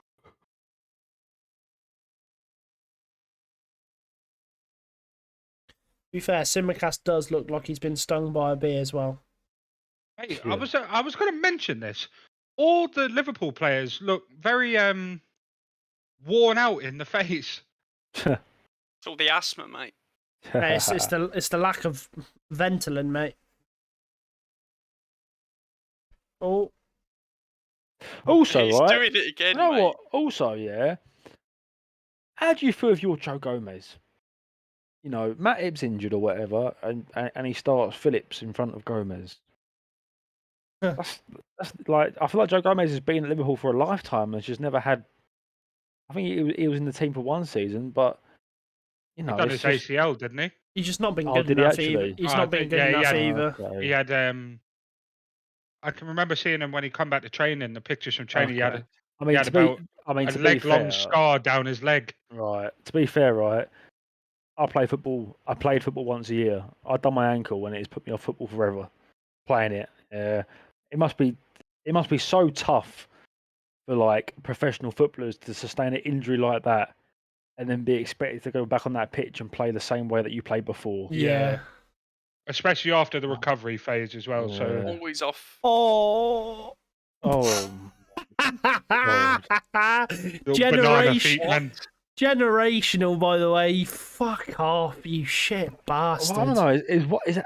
Why is he? I can't believe he's in that He's off position. anyway. He's lashed at that. That's what I He's- mean. Liverpool are brave. Mate, is that Aaron at lunchtime football with his shit flickers on? Like, Oh. Don't play football at lunchtime anymore. Year 11 stole my ball. I wonder if Copley have got the ball over from the neighbours. You know what? You would have got it back if you were more valuable, you little bum.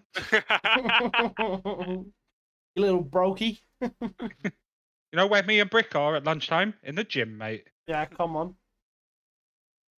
Playing with the vending machine. Oh, they're all out. Nice one. Jesus! Blessings. Get the M&Ms. Oh. Just when you thought you'd have a good touch. That's what he needed to do. Oh, that was fucking naughty, by the way. Slip it in. Yeah. Ref. Fabinho's had a few now. I'm surprised he hasn't been booked. I'm surprised Van Dijk's still in people's greatest ever Premier League 11s after this performance, to be honest.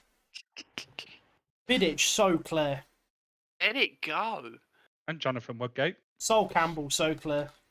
Yeah, you're right. Nah, fuck Sol Campbell. Nah, he's a legend.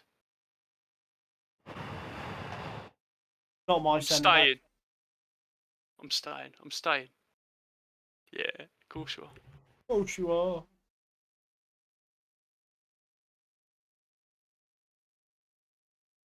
He looked like he's playing Candy Crush. The thing is with Liverpool as well is that like you can't even bring like fatigue or anything into this. They've just looked flat. Like 25 minutes. We're I all know over there's, them. there's still 20 minutes to go. There's a lot of time. but thing is But like if you're a they've Liverpool fan, yeah, like You're Aaron, not they've had happy. so much time to rest, like compared to yeah. it's just What do you think? Yeah. oh fucking hell. No, the thing is, though, regardless of result, right, we're not.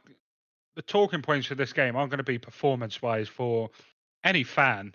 It's going to be what the fuck was Nunes doing, Mm, and Yeah. why were Palace allowed to go 1-0 up, mm. Yeah, literally. and the wonder goal that Diaz has had to pull out of his fucking batty. Yeah. That was a fucking brilliant goal. FPL points. Come on. Patton Ben Arthur-esque. Stonks. Gabriel He loved Ben Obertan-esque. The streets will never forget. Bebe, the streets will never forget. Oh, I tell you what, I'm nice and cold now, lads. Good. I'm Tell you what's happy. mad. It's mad. Like you got Harvey Elliott who looks like he's playing right back, and Trent playing in a number 10. It's crazy. Then comes over to take the throw in. I like that. He's trying to put a case forward for midfield because they're so fucked. Ah, you can't let Salah on the touchline. Nice. A good recovery. Nice, Mitchell. In the Willie. Oh, not in the Willie. Palace made any changes apart from Board, that's it. Edouard? Is that it? Yeah. Guess they haven't got much depth either, really, have they? Probably not Last that person you much, want to see no. coming on is like Will Hughes, corner. aka Coppers.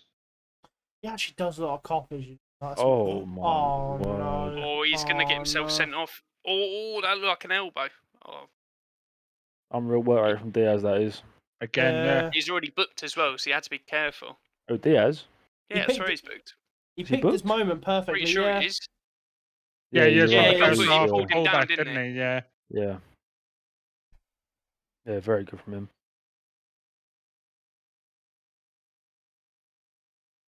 Do you know what? They're not creating much, though, are they?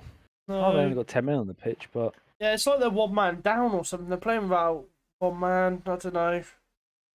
yeah, they are. But they have been all over Palace. But you know, mate, these positions that Trent is taking up, he's genuinely playing striker. Genuinely, reckon- he's playing centre forward. He used to reckon be he's a right playing mid, like a- though, didn't he? He's playing like a decoy. Like it's it. Oh, good No, what pass. is- It's like don't they're know what playing he's doing. 3-3-3. Literally. It's very fluid. I don't think there's actually set positions. Like you'll see Hendo on the back line. I think the only one being actually quite rigid is Tsimikas. Yeah. And then he just pulls up. Just pulls up on the right. He's fucking everywhere, mate. Yeah.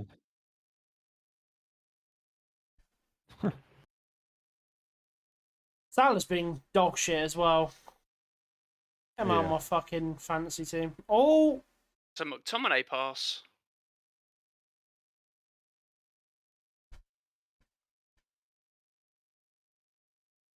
Oh, we're on 70 points for the week. Yeah, I've Salah caked it is- this week. Salah as captain. Fuck's sake. if Palace win 2-1, I know ball. you said Undisputed. 2 on Palace, didn't you? Yeah, dude. Oh, I'm subbing Darwin out.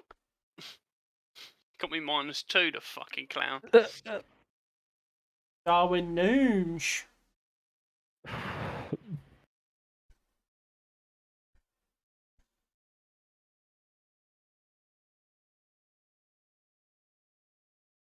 Oh, centre back that knows how to play out from the back. That's beautiful. Chef's kiss.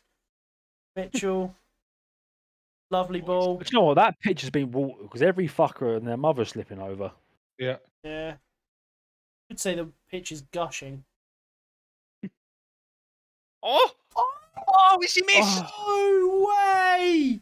Yeah, How's you he missed? you shit bastard. That is a Fucking- fantastic cross as well. That's an unreal cross. How's he lost Joe Gomez here? Why has he gone with his right? No, he's lost Trent here. Why has he Trent. gone My with his God. right? He's not even stretching either. Why has he gone with his right? My word. You know what? You could do that 100 times over and you're not hitting the post. Comes Harry. Obviously, Copley couldn't Come be on, here for this Poppers. watch along. making his debut. Snapshot eye. I Decore always knew he off. wasn't 6'2". Ooh, Decore off. He's my man of the match, mate. He shrunk a little bit though. Thought it was taller than that. Me too. Essay off as well. Ooh. Easy. Easy.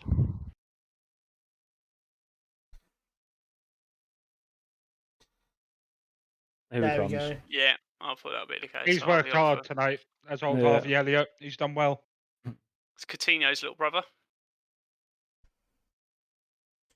Hit the road, Jack. Such combat, no more, no Well, I more. assume he'll play on the left. Diaz for the middle, maybe. I don't know enough about Palace to understand what those changes mean. If that's a change in like formation. Yeah, No. no. Nah, so they've still got Schlupp- 5 back. Yeah, 5 back, but Schlupp's moved out to the wing. And Yeah. Milivojevic is in the middle. I Yeah. hate that bloke. Who, Milivojevic or Schlupp? Mila. Can't stand him, little prick. Got great penalty on him though. Yeah.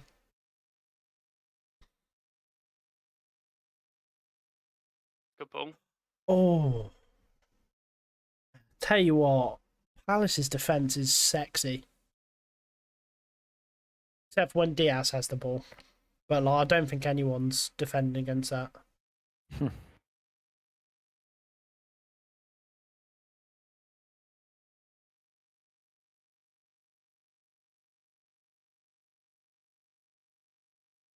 Oh, he's all over him.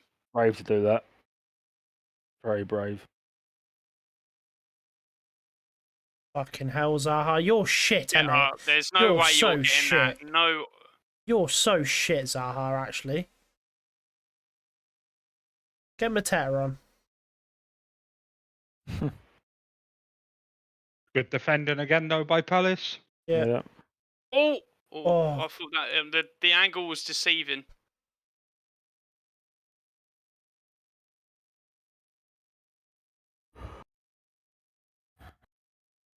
Liverpool got to do something, man. They've got to. I agree.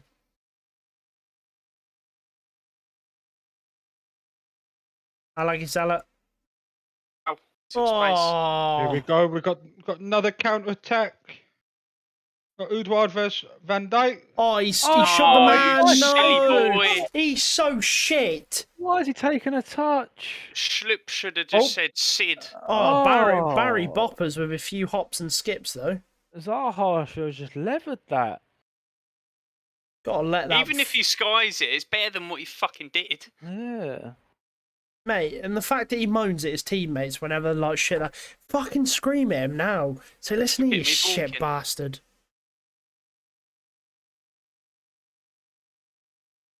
No, I'm gonna go out on a win. Zaha would not be missed in this Palace side. No, I disagree. Nah, fuck that. Fuck that guy. Man United reject. You'd do anything to have him back though. Nah. Memphis, on the other hand, please come back. Fuck off. Bebe, please.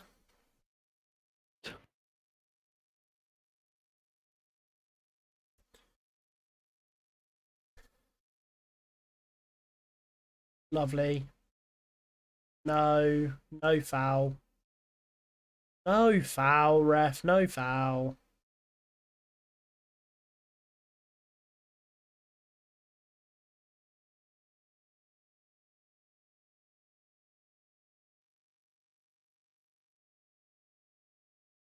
Alright, well, it's 7 minutes to go.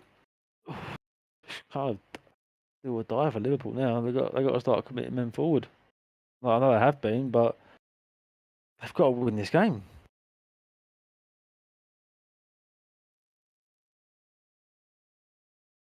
Go on, Bill Hughes. I see some late drama. I can just feel it. Yeah, I've got I hope so. a feeling about it. Yeah, well, I just thinking of it in the league sort of thing. I hope there's not. For the excitement for the boys presents it, then yeah, I do. Liverpool limbs, I reckon. Yeah, I do as well. Definitely Liverpool limbs. 92nd minute. That's how late on I think it's going to be. I think you can't be missing chances like that if you're Palace, and then Yeah, Zaha should have buried that. you every can't day. like whenever you see something like that not go in, like it's just bound. You're bound to like be punished. But who knows? Anyway, who do you reckon wins in a fight, Nunes or Klopp? Klopp. To know, you know. Seeing Nunes' headbutt, I don't know. Yeah, but like I said, Klopp's got 84 teeth. Yeah. Nunes, he can afford to let one or two go to Nunes' forehead, but that No. coffee breath will knock him out. True. No, I just got a feeling that Salah's been shit all game. And he's gonna I score. bet he'll crop up with the winner. He'll do a Raheem Sterling at the Euros. Just miss all the chances, then crop up with that important goal, and he'll be the hero. Literally.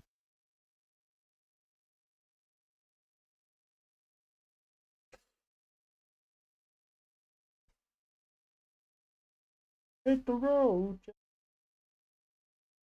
Oh, mate, if I see one more Simicast cross like this, it's going to do my fucking head in. He's been brought on to put good balls in the box, and he hasn't put one in the box yet. Can't see, mate. He's too tired. Look at He's them bags. shattered, mate. He's having a fucking anaphylactic shock.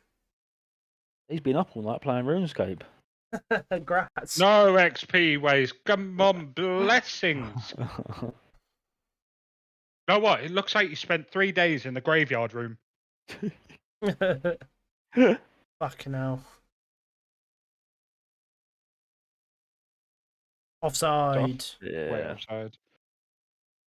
Shit Bye, bastard. Curly. He hasn't been at the races, not one bit. And nor Diaz, apart from his gut. Well, saying that Diaz has actually grew into the game. He's worked hard. He's He's produced. been forced to. He's been forced to. Ah, mate, nothing makes me happy than seeing a child in a Liverpool kit absolutely dejected. We just say, by the way, what a fucking horrible fucking start for Palace. Arsenal and then Liverpool. Yeah. Well, that's not very nice, is it? To come out with a point out of that, I think you'd be happy. Yeah. I wonder what the next they got Villa at the weekend. City. Imagine. Oh. No foul. Oh. He's just a bastard, isn't he? Oh no, here we go. You got to lever it from there. No, like it was on. Do you know what I mean? Oh My God. Oh. I thought that was going to be it. I thought that was going to be the one. So glad it's not. How far out was he? Oh, he wasn't too far, was he? Keeper had it covered though, easy. Ramsdale. All right, Bran. Go on, Palace.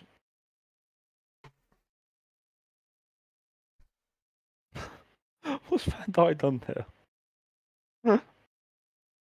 Oh, I thought he was in then.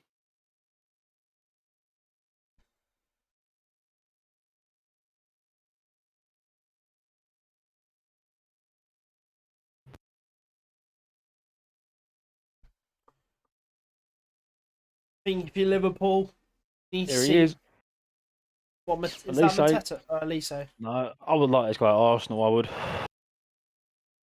I like him. French, isn't he? Yeah. He looked good last season.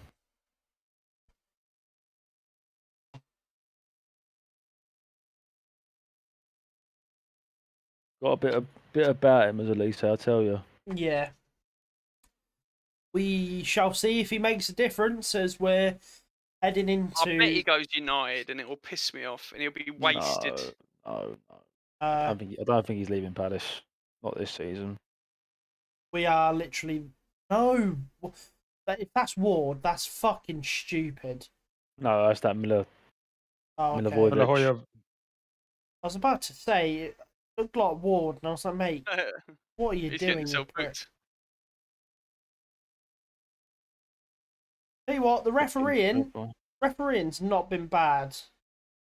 No, there's been a couple of fouls where I've been like. There's been a couple that I'm not too keen on.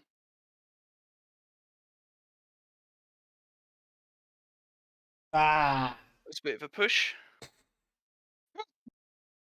Manchester United have had direct talks with Mateus Cunha. Agents, as with many others in the last few days, no agreement has been reached. Atletico want more than 50 million to sell him this summer. Sheesh. Ugly bastards. And that is from the tap-in merchant. Fabrizio. Yeah. Oh. It's got to be a foul. Proper poacher, ain't he? The old Fabrizio. Yeah. How you know that it's true, though? What? Hey! I agree with that. If that's a foul, why is it not a pen then? Yeah, that's a foul. How come Cucurella's wasn't?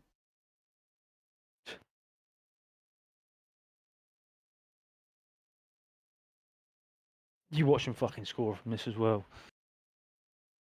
92nd minute, I told you. Goal bingo.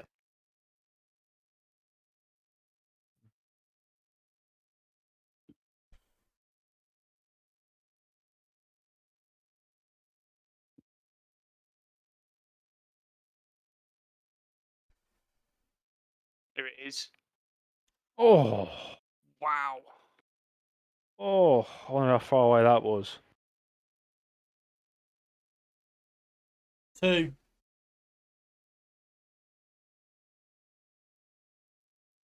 Oh, tell you my what, God. that was not far away. Fuck. 5 All right, we've got minutes. 5 minutes at a time. We shall reset the timer. Great, I'm getting booked finally by the looks of things. Yep. He still ain't kicked it.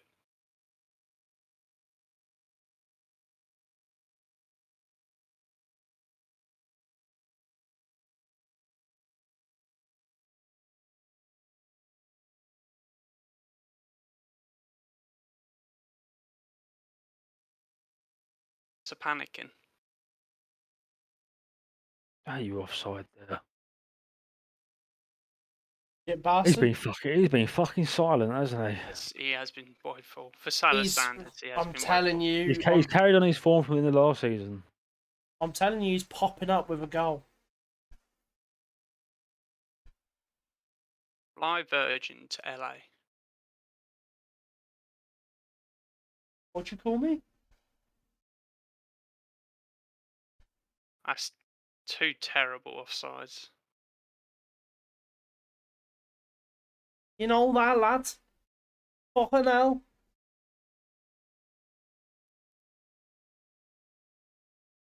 If you're a Palace, you chomp at Liverpool's hand for a point, but you can't help but feel disappointed as well at the same time. I mean, because they've been undone by a bit. They've been undone by a bit of magic. It's as simple as that. You know, nothing. I don't think Palace done anything wrong. That Diaz goal, they just could not get their foot in.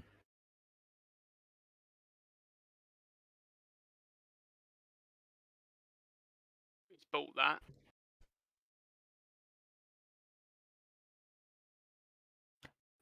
Fucking yellow cards being dished out left, right, and rhubarb. Have a look at this. Yeah, Ooh, that could be a that's red. sore one, you know. That could be a red, to be fair. No, come No, on. there was no Come off intent with or it. force in it. Nah, it could be red, to be honest, in today's game. I think if anyone's getting a red, mate, it's this fucking Palace goalkeeper.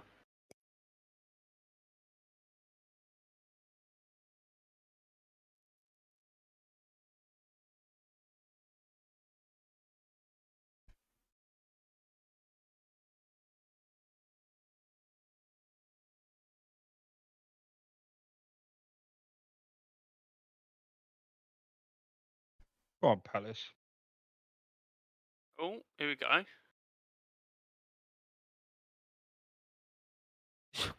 Jumped over the ball.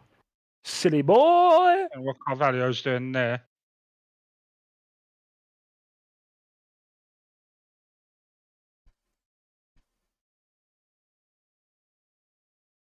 And Palace can they get a winner? They've got a corner. Can they do it? I don't think they do it. I think they play it short. Palace limbs. Palace limbs. Oh, no, they're in the box. Going in the box. Palace limbs. Just get in there, mate. Get in there. Get the keeper up. Good ball. Oh.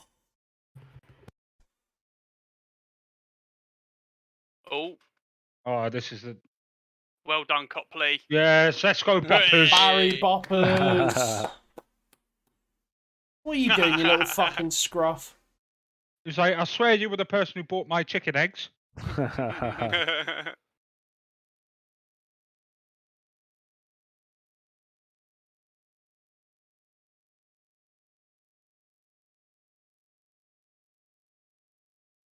Hey, this pitch is fucking moist, isn't it?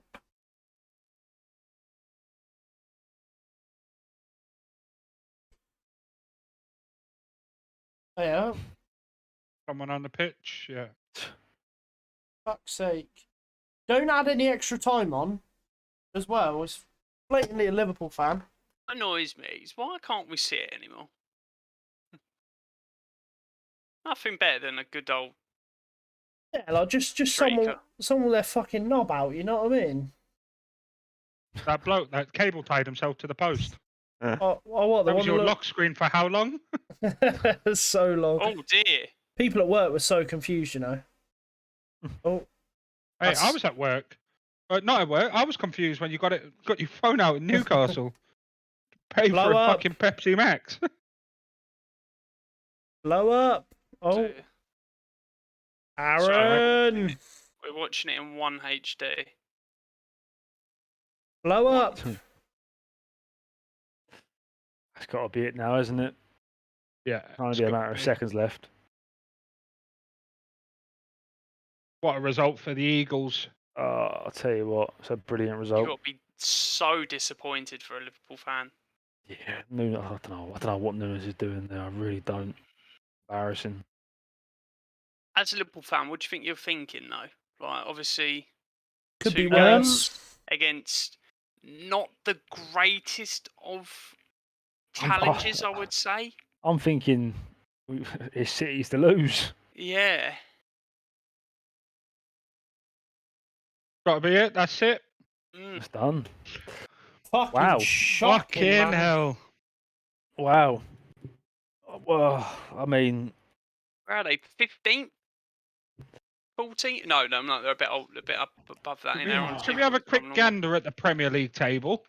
I think they must be bottom half. So obviously you've got City out in front on goal difference to Arsenal. Brentford in third. Spurs in fourth. We've got the mighty Toon in fifth. Leeds sitting pretty in sixth, followed by Chelsea, Brighton, Villa. Palace are now up to 10th. no. Oh. No, They've got Palace wrong here. No, they're 16th. They're now 16th, yeah. Liverpool are in 12th. Liverpool 12th, Forest 10th, Bournemouth 11th. Well, I mean, United bottom of the table where they belong. I mean, if you're a Liverpool fan, you are so disappointed with that. You are so disappointed. I mean, what the fuck is Nunes doing? I mean, to concede the way you did with, a counter attack, a mistake by Phillips. I don't know what Van Dijk was doing. You're pissed off at that, and then Darwin Nunes to go and do that. When you're chasing to go and headbutt someone. When you're chasing the game is just, ludicrous. It is ludicrous. It's Salah not showing up again as well. Yeah. Salah was dead quiet. I mean, Nunes, it's just a rush of blood to the head, isn't it? It's what are you doing? It's like, it's crazy. You see centre backs time and time again. They always eat away at the striker, always try and piss him off. It happened when Diego Costa was at Chelsea. You can bet your bollock that the centre back that was marking him was going to be, giving him just very slight digs in the back and winding him up and just waiting for reaction. On his toe, pinch his bum. And fucking all Anderson's had to do is just nudge his shoulder, and he's turned around and fucking gone for him. And it's like I said, it's a 3-match ban for Nunes. Could be more. Could it be more? I feel like it should potentially be more. I'd say 5. I think 5 would be fair. The Suarez bite was, what was it, 8? Yeah, wasn't it? I'm not too sure, but But obviously that was done with intent.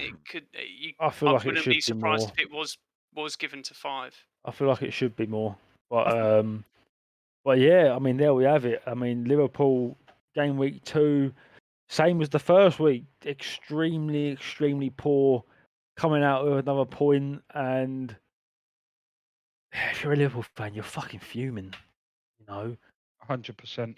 Community Shield, whether it's a glorified pre-season or a trophy that people care about, Liverpool looked fucking. They looked on it. They looked sharp. Yeah.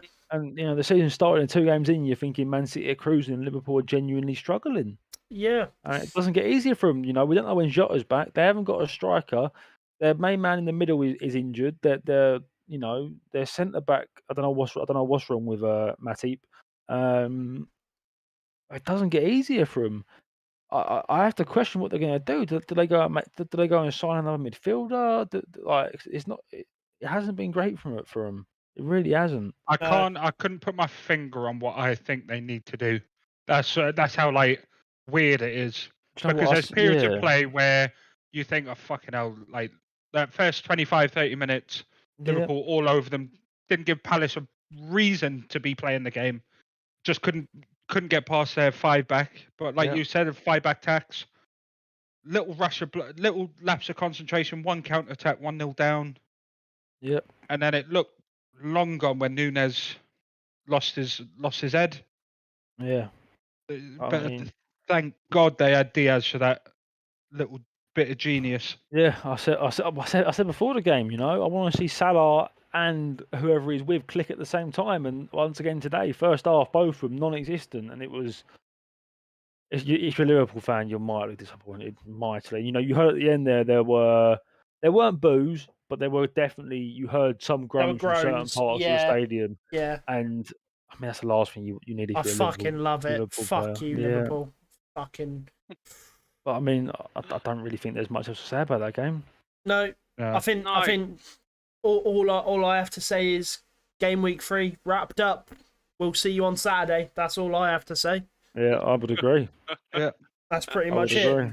Saturday, 12:30, Spurs Wolves. Yep. We'll see you then. And Bournemouth, and if you haven't, and if you haven't already, remember our weekly roundup podcast that is on Spotify. You can see it on our YouTube channel. Highly recommend you go give that a listen because you know it was 30 minutes of wrapping up the weekend's game and then 30 minutes of some pretty, in my opinion, good debates about United. So yeah, you know, let's go watch it, see what you think, and you might love it. And you know what, you will fucking love it. Yeah, exactly. And also if you're feeling extra bad, yeah, absolutely. If you're feeling extra bad, you tune in next week, you'd subscribe, and you'd retweet every single BhoysPresents tweet. So absolutely. That's all from us tonight. I hope you have a fantastic rest of your evening. I hope you get your head down on your pillow, you sleep nicely, and get up, go to the gym. Get up, go to the gym. To everyone who has been watching, following all of our socials, giving us the audience for us to get out there. Yeah. So blessings to you. Hope you have a wonderful day. Thank you. Oh, dear. Hold on.